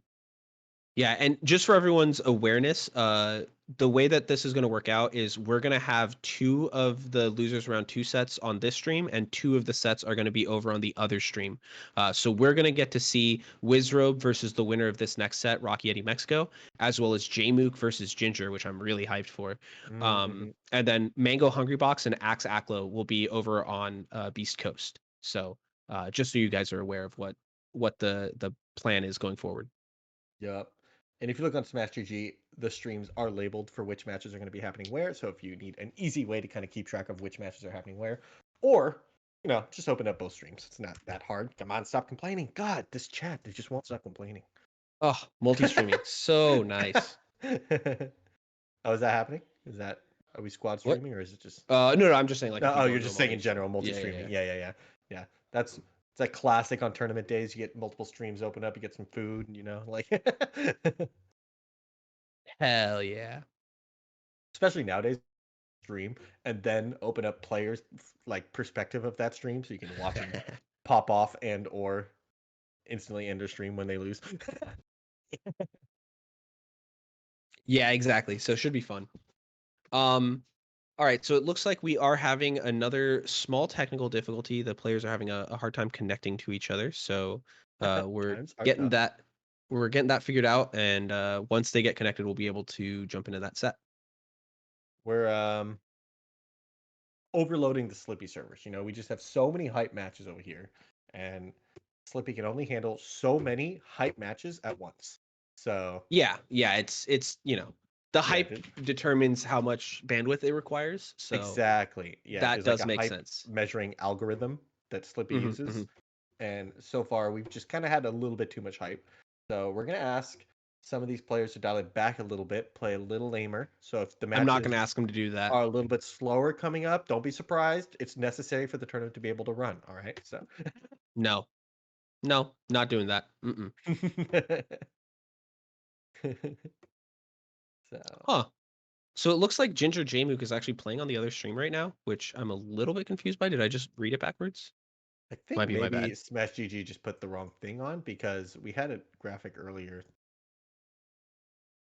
An idiot. I just clicked on a different channel and switched to a different room, but I'm back. Come on, Squid. We had a graphic earlier. Did it show? It did show this one. So Ginger Jmook. Uh, Yep. I don't know. They just decided to change it up, I guess. Yeah, that's fair. I do appreciate when streams or when tournaments like focus in on like what the players are looking to do. So like if these two players are ready to go and Yeah. we're not ready to present to stream it, then yeah, throw them on the other stream. Let's go. True. Dang. So we're just holding out to get the. All right, I think we're gonna go to another quick 2-minute break while we get these players connected and running together. So we'll be right back in just a couple seconds. I'm pogging out.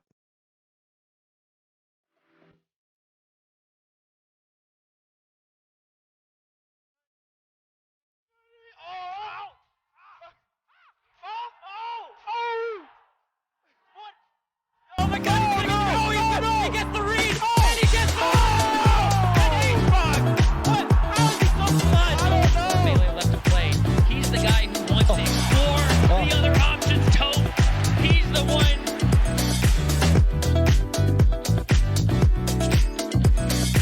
Must be insane. Tried to catch him with the up air, going real high. Oh, that's gonna be insane! And Zane takes Genesis to the Oh yeah, yo. Sorry, my Yeah. headphone users. And then that's 100% difference. Oh my god! Sociopath! What the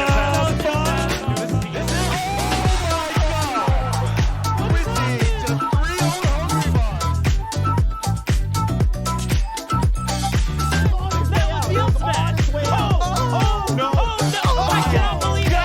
The 3-0 comeback into the As I was saying before, I think we put together the sick combo to end game 2. Wow. He caught his jump and he got the up air.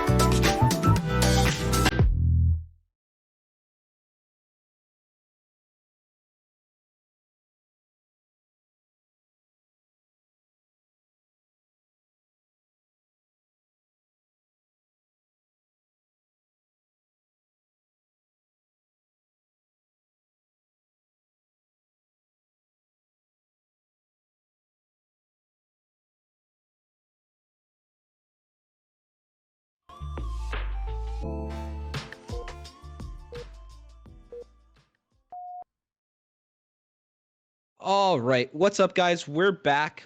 We are still having a little bit of trouble getting the two players to connect, so we are going to jump over to Aklo first, before we come back for Eddie Rocky. So we'll give some time to let them figure that out, and we'll jump over to this other set first.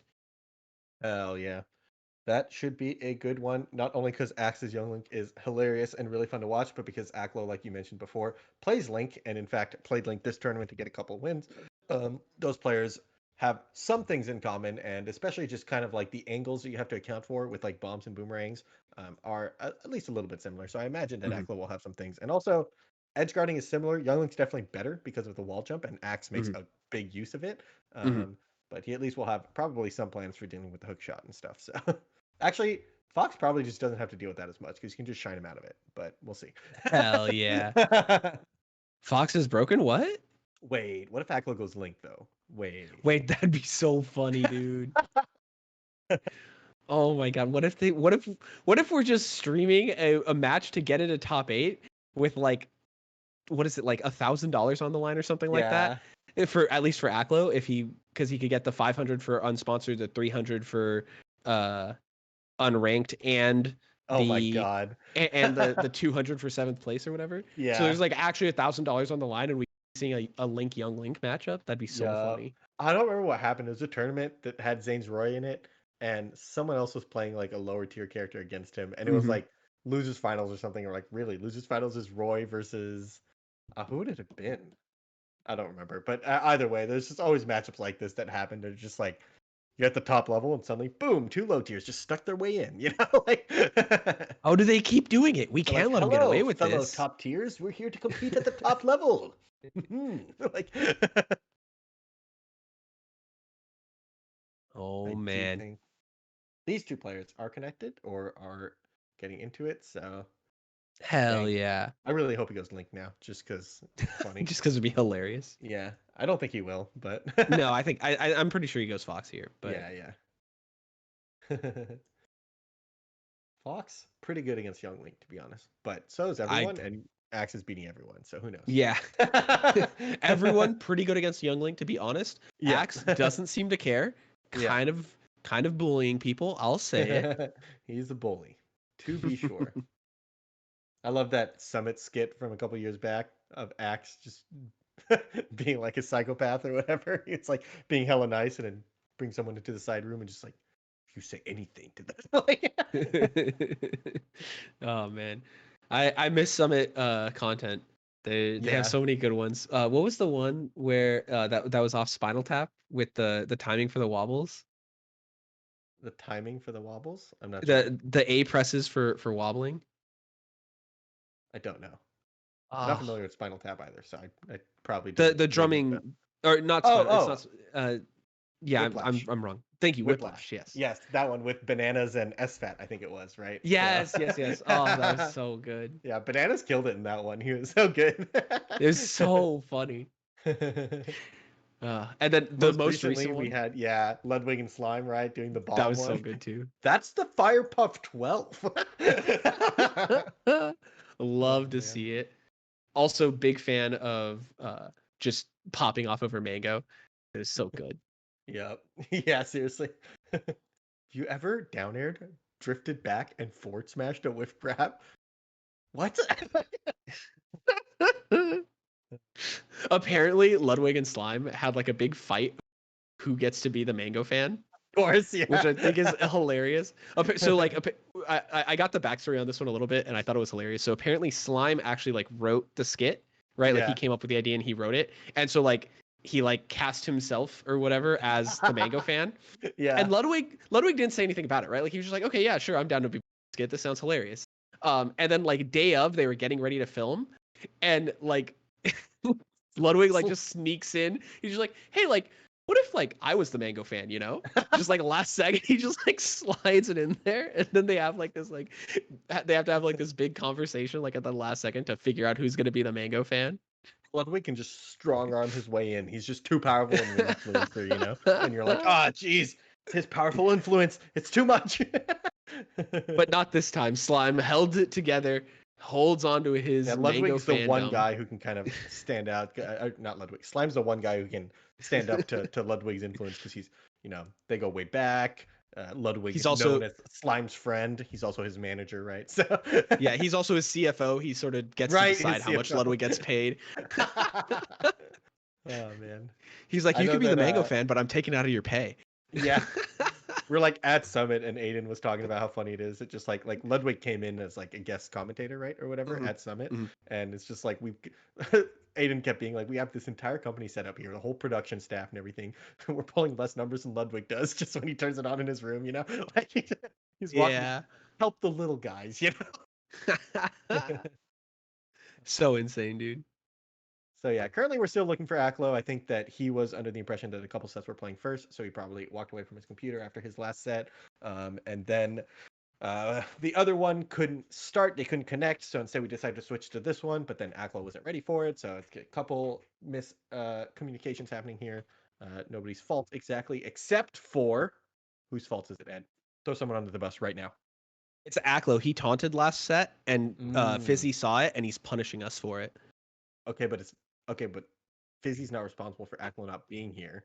So no, Fizzy. Still Aklo's fault. So no, Fizzy. Yeah. So Fizzy saw that, and he was like, "Oh, if I screw up, right? Like if we ruin this connection, then it's gonna put Aklo in a spot where he should be playing, and he's not. So it's pretty big brained by Fizzy, but he is that kind of guy, right? He's pretty big brained in general, so you'd kind of expect it from him. Yeah, that's pretty devious, actually. I like that because you kind of figure out a way to turn Aklo into the bad guy by making him supposed to play. Yeah, okay, I'm there. Yeah. So in short, Aklo's fault. Fizzy is a genius. Those are the two takeaways. Can't wait for live tournaments to come back, and I'm just gonna tell all of your opponents to taunt before every round. And I'm not gonna tell you I'm doing this. I'm just gonna sneak up to them and just be like, by the way, randomly, sometime in the first two stocks, throw out a taunt. All right. You didn't hear from me though, and I'm gonna sneak out in the shadows. They're gonna be like, "Who was that? What the fuck?" So I'm gonna be wearing a mask and disguising myself. So yep. Yeah, but see, the problem is that my opponents are so rude. Yeah, but see, here's the thing: you're gonna be like standing there, and they're gonna taunt, and like even if you're across the venue, you're gonna laugh, and then I'm gonna know what's happening. I might laugh. Pretty subtle. You know, you might not be able to tell who's laughing. Someone's laughing in the I background. hmm, It's just tournaments, you know, there's laughter in the back, everyone's having a good time. Who knows who's laughing? You know, you're not gonna put 2 and 2 together. yeah, that sounds correct. Yeah. It does look I like see. Aklo has surfaced though, and he did confirm he thought they were waiting for the mainstream, which to be fair is what Smash GG says. So an understandable misunderstanding, but he is here, and Axe is also here. Both players are connecting now. We'll be into a match very shortly. Does Aklo owe us a link game now? He made us Yeah, wait. He yeah, made us wait. well, we kind of made him. Yeah, he owes us a link game. Yeah, Absolutely. no. Remember. Think back. It's his Right, fault. Remember, we Fizzy, talked about him, Yeah. yep. Yeah. 5D chess, 3D chess. Many Ds in the Was it you chess. that I told you that I was like, because people say 5D chess, and I was like, they could actually just say 3D chess, because chess isn't even 3D. Like, You're like, right. yeah, they that's could- the saying. You're like, the saying is 3D chess, and I've just heard like too many iterations of this saying slash meme. So people used to say 3D chess, then they started saying 4D chess, and then 5D. And I was like, you could just say 3D. I'm big brain, and you're like, you're literally 1D chess right now. You're so far behind, Squid. Oh man. Okay, so it looks like we are about to get into it. I think Aklo and Axe are both available, and we should get to jump into the game pretty quickly here. This Totally. should be pretty hype. Super quickly. Yeah, we're so fast. We are pretty quick.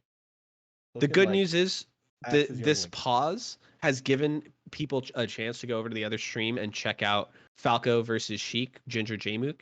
True, And that which set's is coming to a close. Yeah, it's a really hype set. I see that it is currently 2 stocks to 1 for Ginger, with Jmook up 2 games to 1. So we kind of have a banger, looking like we're likely to go to game 5.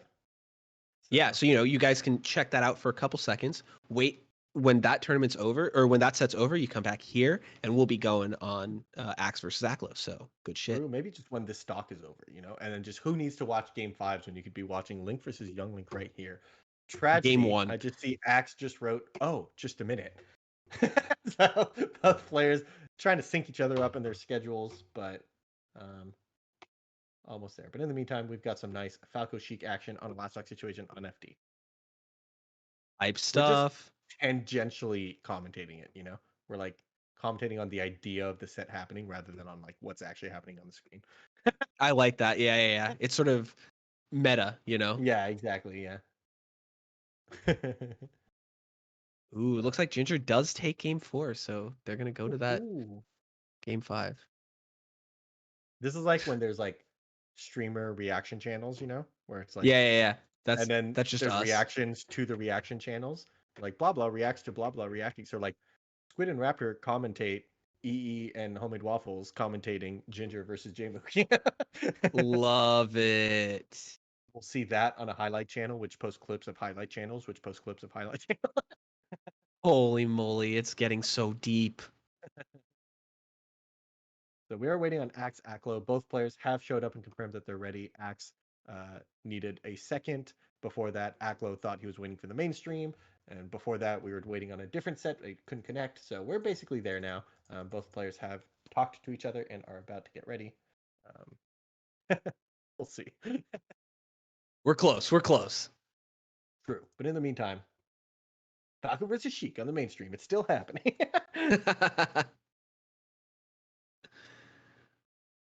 Definitely the benefit of having 2 streams is that because sometimes this happens like while just a viewer, just like a match that you're not super interested in, and you can just watch the other one. And sometimes there's downtime on one, you can just watch the other one and hop back and forth and stuff. So Oh yeah, that's the best part, right? Is like you get the time between the matches, and you just get to jump over to the other stream and just watch more Melee. Oh, yeah. Or vice versa, if you're just so entertained by the 2 commentators on your stream, you could just listen to them banter, filling dead air while the other match is happening with real commentary, but instead you just listen to the bantering commentators. Great choice, everyone here. yeah. Smart. Intelligent, well thought out, Yep. big brained, kind of like Fizzy. Upwards of 3-dimensional chess is what's being played here. Oh man. The banter about bantering. True. Wait a second, that's too much. I've seen like old clips of like some of the like famous like old school commentator. Like there's a famous one with Day 9 where he just had to like fill in dead space for like a long time, and then the producers just kept. He was like, "And we're going to a commercial break," and then they didn't, and then he just starts bursting out laughing, and then he can't hold it in, and they just keep it on him for like 5 minutes, and he's just like losing it. And I've always thought it's always so funny to watch commentators like especially like the big ones try to just fill in dead space, you know, and it's like, dang, sometimes you just be in there, you know. Yeah, you just gotta go for it, you know. Yeah. Sad news for all of us Falco fans out there. Ginger is way behind this game 5 against Jmook, down 3 stocks to 1. This is where Ginger thrives. Ginger on his last stock, down 1 stock to 3. That's where he eats breakfast every day. Ginger do be thriving right now. Oh man, it's so close. Ooh, it does look like the Beast Coast UG stream now has passive channel point gains. So I'm up to 630. Easy. That's big.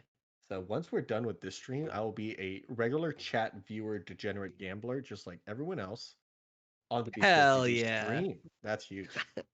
Just a couple double ups away from a couple yachts, and then I'm back to where I was. The sad part here is that I actually have more channel points on the Beast Coast stream than on this stream because I'm a degenerate gambler. That's devastating. I do have slightly more on this stream. I'm up to 775 here, 630 on the other one. Oh yeah, I'm all the way down at like 300. Nice. I see Axe saying he is on Smash GG, and Aklo, I see people complaining that he doesn't check Discord regularly. So, Ooh, he did say that he was ready, but who knows? Axe, Aklo, Pog. Are we close? Does look like Jmook closed out that set, right? I looked away for a second, but Yeah, that he it was did, One he stock did. to 2. There's no way Ginger made the comeback that fast. Yeah. Rip Ginger. He's out of the tournament in what is that? 13th? 9th? 9th? Ninth. Yep. Counting's hard. But yeah, so Ginger out in 9th.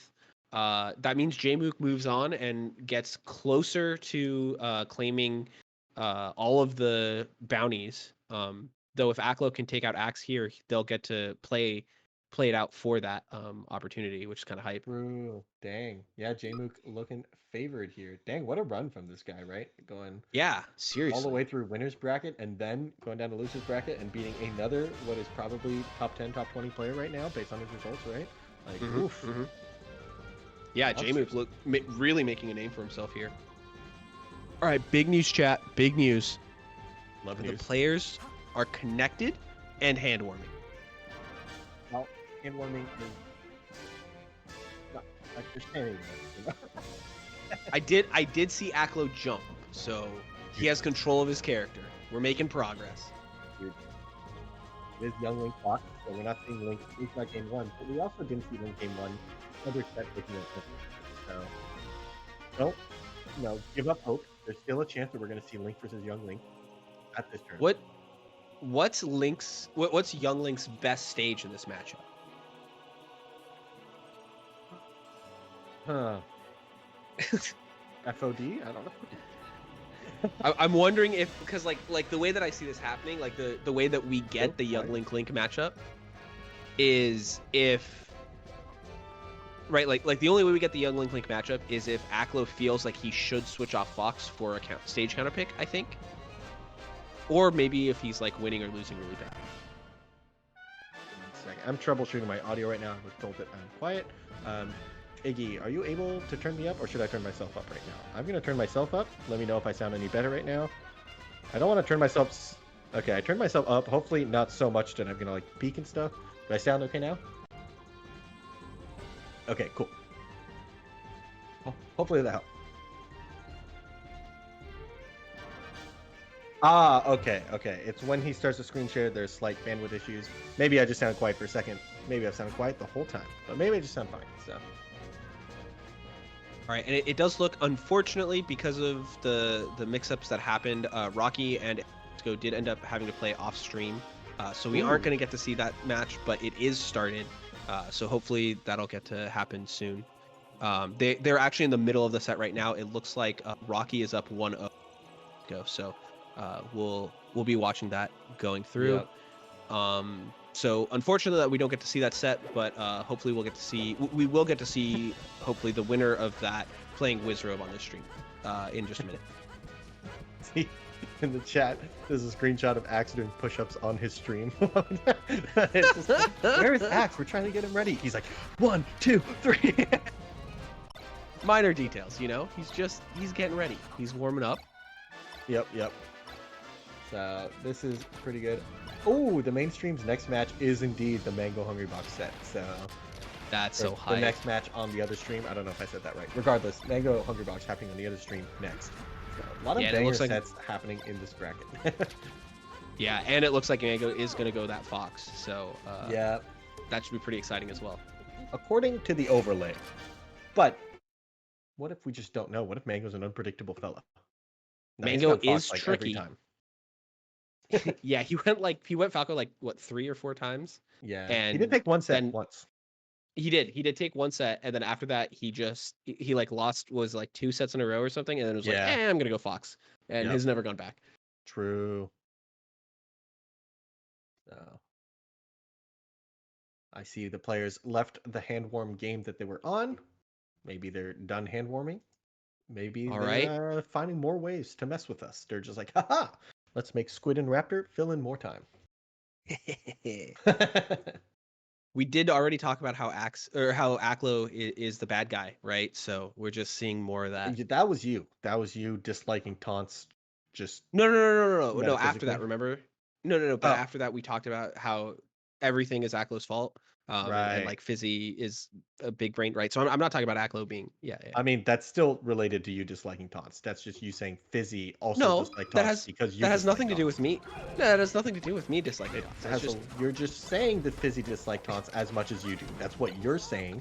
I'm well, no, I'm saying. just stating a fact. I'm just stating. Okay, we're You're into the game. Let's go.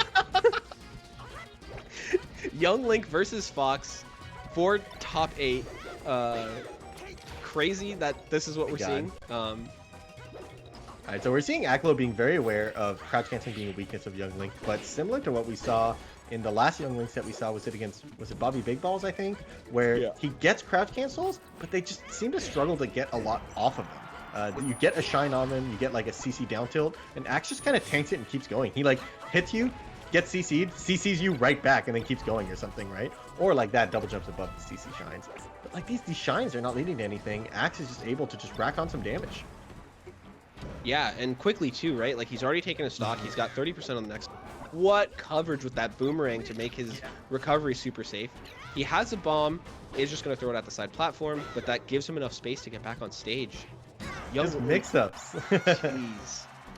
He I kept do think pulling bombs on the ledge, and so Aklo wanted to get right up there to prevent him from being able to pull a bomb, and then he just forward aired from the ledge and hit him for it. So Yeah, well, the last time we saw Axe's Young Link on stream was against Bobby's Falco, and I will say that one of the big differences in this matchup is that Fox has this grounded immediate threat of dash, which is kind of a big deal. So true. That is how we saw Aklo take the first stock. Oh. He gets the dash attack here, but yeah, it trades and Axe is just able to make it back. But Aklo finds the up smash on the roll away, or tech roll away. So 3 Yep. stocks to 2.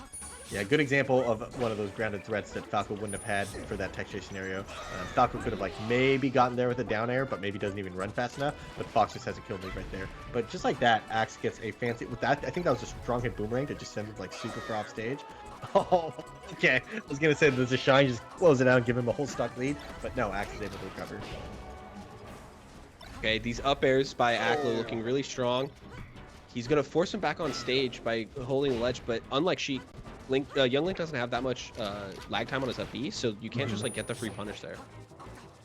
Yeah, he probably can if he ledge dash there. He probably thought that there was still a mix-up of like, can he drift back to ledge or not, and that ambiguity made him wait a little too long. Ooh, goes for the dash attack again. This time doesn't connect.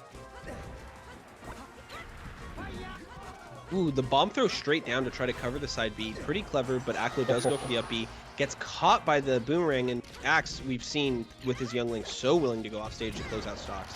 Yep. Yeah, the projectile into aerial tends to be like pretty close to a true combo, if not unavoidable. Fox had to either side B or up B, and he actually just chose to up airs the bomb. But yeah, he chose to shine off stage, and Axe is able to just finagle his way around it and get the kill. So, but Aklo still has the lead here. Oh, now we're seeing some conversions off of Shiny tech chases. CC's back and forth does end up favoring Fox. Getting a lot of damage here, and now he's just kind of backing off saying, hey, you're going to have to come into me. And this is something that Young Link is, he has to figure out a way to move forward. But no, he doesn't. He just finds the bomb. This is so much damage. Yeah, and the bomb is a really big deal, right? Like, a lot of characters, and especially the way Aklo likes to play, and yeah, he is going to close it out and take the first game.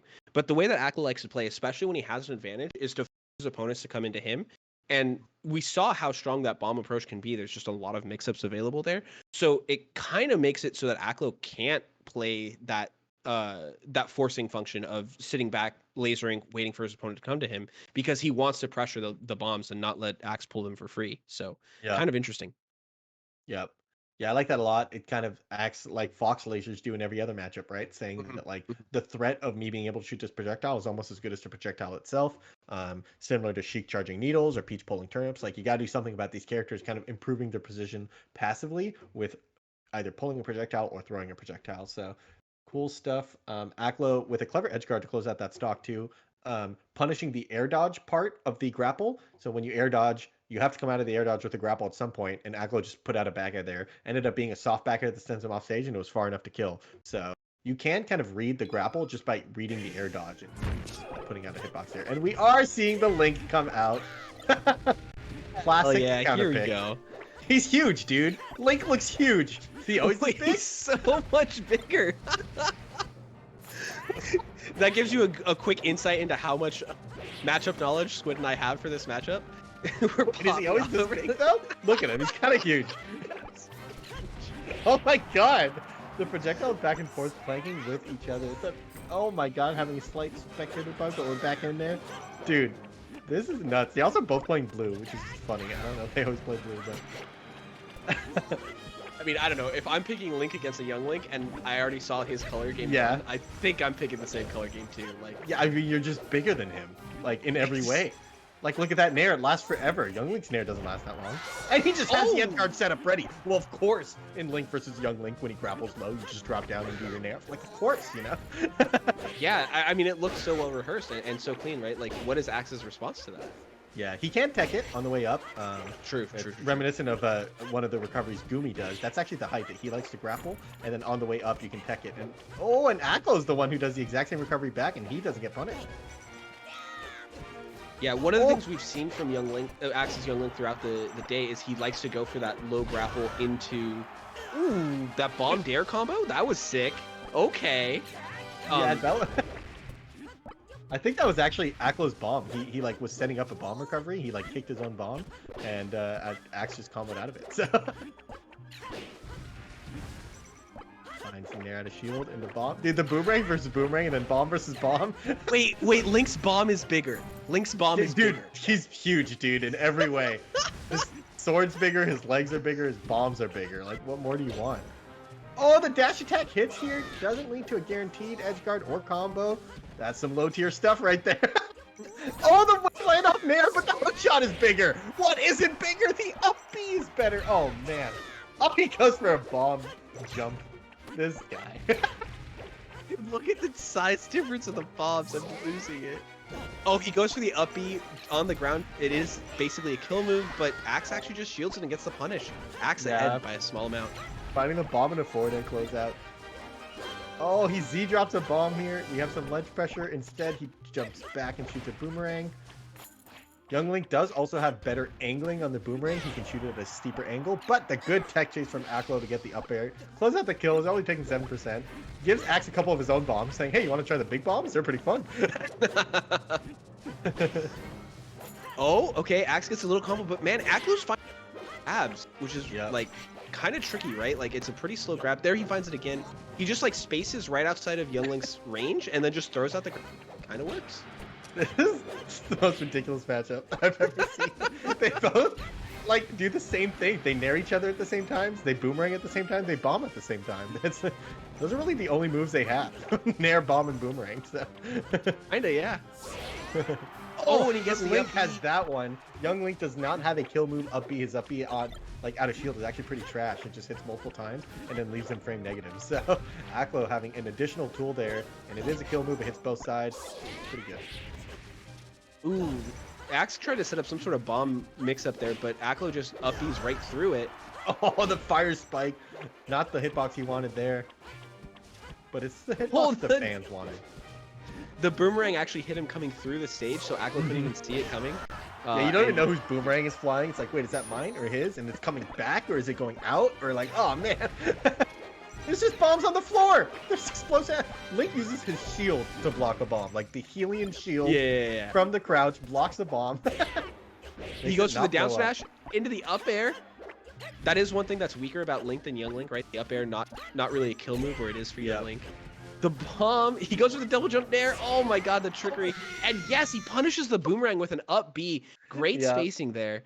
Yeah, that Ends up up B is taking the actually game. pretty long range, right? Like that up B kind of outranges everything Young Link has, except for obviously projectiles. So he kind of gets right up in your face, and then he shields a boomerang and is able to punish. Pretty hard to punish boomerang, but if you're already in range to punish with something out of shield, you can get there. So good stuff to Aklo with the counter pick. Honestly, looked pretty good. Like he just seemed like he's just bigger, dude. Like what are you gonna do?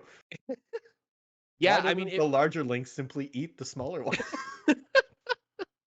yeah, it just looked really hard for Axe, right? Like it felt like the range differential. Like I expected the speed of Young Link to be more valuable than the of regular Link, Young Link. and that didn't really play out. It didn't feel that way in game. It felt like Link's range advantage was more valuable than the speed that Young Link brings. Yeah, because So, both of them are pretty good at managing the speed of their opponents with projectiles. So since they're both pretty good at like slowing down their opponent to a certain speed, what is going on now?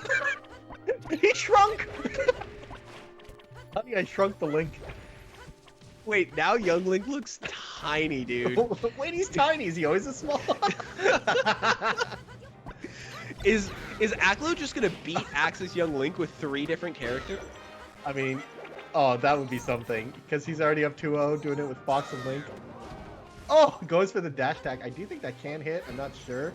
Down smash definitely can. I'm pretty sure you can't sweet spot while facing. And even you can see Aklo knows about the wall jump stuff too. He's proficient with Young Link as well. I haven't seen it in tournament before, but I'm sure he's played this character plenty. Yeah, I mean, Oh. if you're gonna play Link, right? Like you gotta put some time into Young Link. Yeah, yeah. I think you need to because you gotta pull the Master Sword first before you unlock Link and stuff. So. True, not true at all. All right, so far Axe looking to be at a slight advantage here. Yeah. Z drops a bomb, almost has a tricky setup here. Wishes he had Link's up B that time, but it's somehow able to convert into a tech chase, which is a down smash. That is Young Link's best kill move, is down smash. And yeah, just like that, he's only at 13%. Oh yeah! Axel killed himself. I think he went for a bomb onto the bomb. Oh, sorry, hook shot onto the bomb. I don't know. These guys are inventing new technology right in front of our eyes. How much do you think Axe has played against Young Link? Like, There's no way that him and Vector Man haven't played this matchup. that's a fair And point. That's a even fair if point. that's not the case, Mango Axe Wednesdays have probably happened onto this matchup during the Around the Worlds or something. This is one of those things that you can never doubt that Axe has played the weird matchups. Okay, Aklo finding an offstage position. He gets the dare, but that's not going to be enough. Oh, the Never mind, he strong does boomerang. it again. Oh, it's still not a... Oh my god. Aklo seeming to find ways to get through the boomerangs that Axe is Yeah. throwing out, which like I feel like nobody else has been able to do to Axe. So Yeah. maybe it's just a lot of like. Oh, No, Axe went for character the knowledge? fancy super low wall jump into the sweet spot up B. And yeah, on the topic of getting through the boomerang, the last time I saw that was actually Game 1, where his Fox was able to just nair through the boomerang and just kind of have no fear. And now we're seeing that, you know, Links have the same nair basically, so he can also just kind of nair through the boomerang. So good to see. Oh, the wall jump nair. Axe doing some fancy stuff here. Z drops a bomb, because why not? Throws another bomb off stage. Again, because why not? He gets caught by the up air, so that is going to bring it to 2 stocks to 1, but Aklo down a full stock. It looks like this is Axe's game to take. Yep. Are we going to see an Aklo taunt this set, you think? No, I think he respects the Young Link too much. I don't think he respects the Young Link. Do you see what we're watching right now? No, he just thinks this is his best option, his best counter. Do not think he thinks this is his best option. I think he heard that there's $1,000 on the line, and he decided to fuck around. I think someone should tell Aklo that he has up to $1,000 on the line, because I don't know. Right. Insane. Dang, I But- almost feel like, what does he go back to now? Does he go back to Fox or Link? Like, who Yeah, knows? yeah. He goes to like he goes to, like FD Fox or some shit and just like demolishes the young. Or he goes Yoshi Story Link because everybody knows that's Link's best matchup, and they young Link matchup. Everybody knows that, right?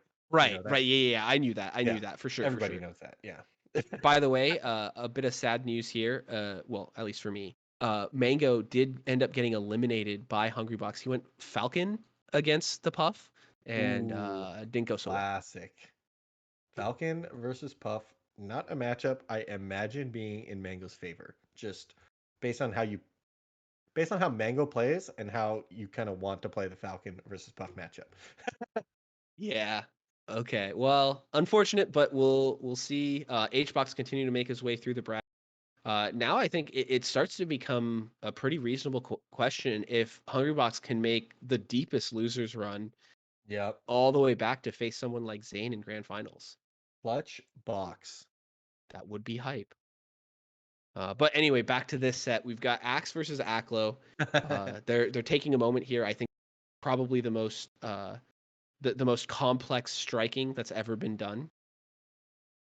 They're like, wait, it's pick order, ban order, stage order, character order. Like,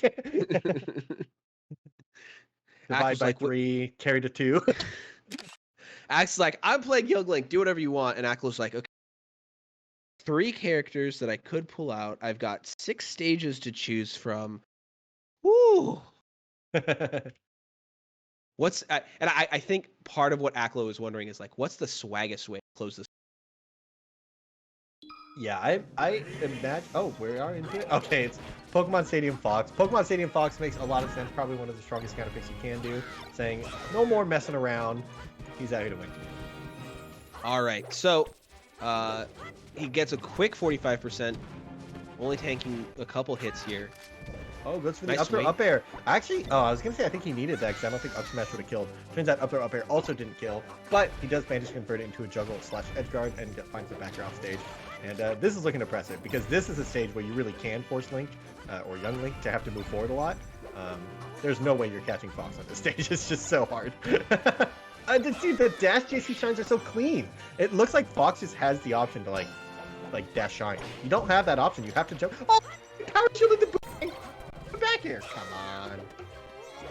Yeah, Aklo definitely just putting Axe in positions that feel very unwinnable for Axe. Yeah.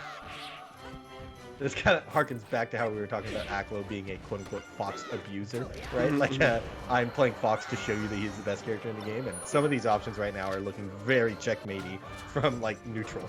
Yeah, it just doesn't feel like Young Link has the tools to counteract. But Axe is able to find that stock, so it's 3 stocks to 2. Aklo with a big lead already. He was Shines the shining bomb. Dash dances around the boomerang. It was like when you dash back like that against projectiles, sometimes you can feel bad because you're like, oh, I have to give up so much stage just to dodge this projectile. It did not feel like Fox was quote-unquote cornered there, right? He just not at gives all. up the whole stage, and he's like, you're still afraid of me. I'm still coming in. You know, like... Yeah, I'm the one threatening here. Yeah. Okay, Axe able to find the Nair to make the recovery happen, but Aklo just responds right back, gets him back off stage. Axe is doing a great job with that spacing to get the up B. Aklo has to roll on, or he's going to get nicked, and then he gets to take the ledge, but Yeah. Aklo just returns to pressure right away. And yeah, the running up smash, Yeah, no problem. he threw him out twice. Like, Axe still did one of them. I guess he could shield grab it, and he doesn't have guaranteed kill setups off of grab. He could try to wave dash out of shield, and I don't think he has an option fast enough to punish it. So, ooh, good combo there. Bomb turn around in order to grab the ledge. Axe takes one. This is a tall comeback to make. Let's see if he can do it. Axe still moving real fast. Or, Yeah, sorry, he absolutely. Aklo. Yeah, I mean, both of them. Really. They're both of them- moving, but yeah. Aklo's the one that's kind of. It just feels like Axe is moving a lot and then just being put in an unwinnable situation anyway. Exactly. Whereas Aklo is using the movement to create like massive leads for himself, Yep. or advantages, I guess. Yeah, it's funny because Aklo feels like he's playing such like a solid fundamental style of Fox that requires a lot of tech skill. Because he throws in things like dash JC shines and stuff, which isn't normally what you associate with like the quote-unquote solid fundamental Foxes. But like his style is that of a very solid fundamental player. He just has insane tech skill, you know? So kind of crazy. Absolutely. That one looked a little too easy for him. He looked like he just dialed in on that last game and said, Pokemon Stadium counter pick, time to turn up the Fox to 11. that was firing on all cylinders. Looked very difficult for Young Link to win that. Aklo looking clean, winning with 2 characters and trying a third. All right, so I think we are going to move on to our next set. It looks like unfortunately, we weren't able to catch Rocky versus Eddie Mexico. Rocky was able to take that in a 3-0. And next up, we're going to get to see Rocky versus Wizrobe, which should be a pretty fun one to close out our day. Pretty good. Yep. So I imagine. Yep. Okay. So the other stream is probably going to hop back to winners then, and we're going to finish out Rocky versus Wizrobe. Nice. Yeah, I think that's what's happening here. So should be pretty good stuff. Hungrybox was able to 3-0 Mango, so he'll move on to the tournament. We mentioned earlier that Jmook took it 3-2 over Ginger, and so it's going to be Jmook versus Aklo. Those two are going to get to play it out. Most likely for all those big prizes. Rocky will be playing against Hungrybox. I guess if Rocky can win, he can continue the run on the other side, but that's going to be a tall order as well. Yep. So I mean, because he has to beat Wizrobe and Wizrobe and Hungrybox back to back. In order, because no matter what, he has to win both of those because either Jmook or Aklo winning will put them in that next round. So tall order, definitely possible. Rocky has to win 2 insane matches to do it. Just to still be in contention, because then he might have to win 1 more or do a tiebreaker, right? So definitely some interesting stuff happening here. Or we might just be switching to the main channel here, apparently. I'm not 100% sure if we're gonna be the ones casting this match, but we're definitely going to see Rocky versus Wizrobe somewhere. Hell yeah. I do think some of the delays and technical difficulties might have changed up the schedule a tiny bit. We're basically there, right? So this match coming up, Wizrobe versus Rocky. What do we expect here? So okay, I think Wizrobe has a pretty strong advantage. So give me a bridge version. Wizrobe good, Rocky also good, Wizrobe a little bit better.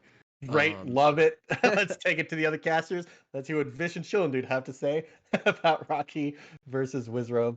It's been really fun. I've been Squid with Raptor, and hope you guys enjoy the rest of the tournament. Yeah, shout outs to Loko and Beastcus for a great tournament. Rating.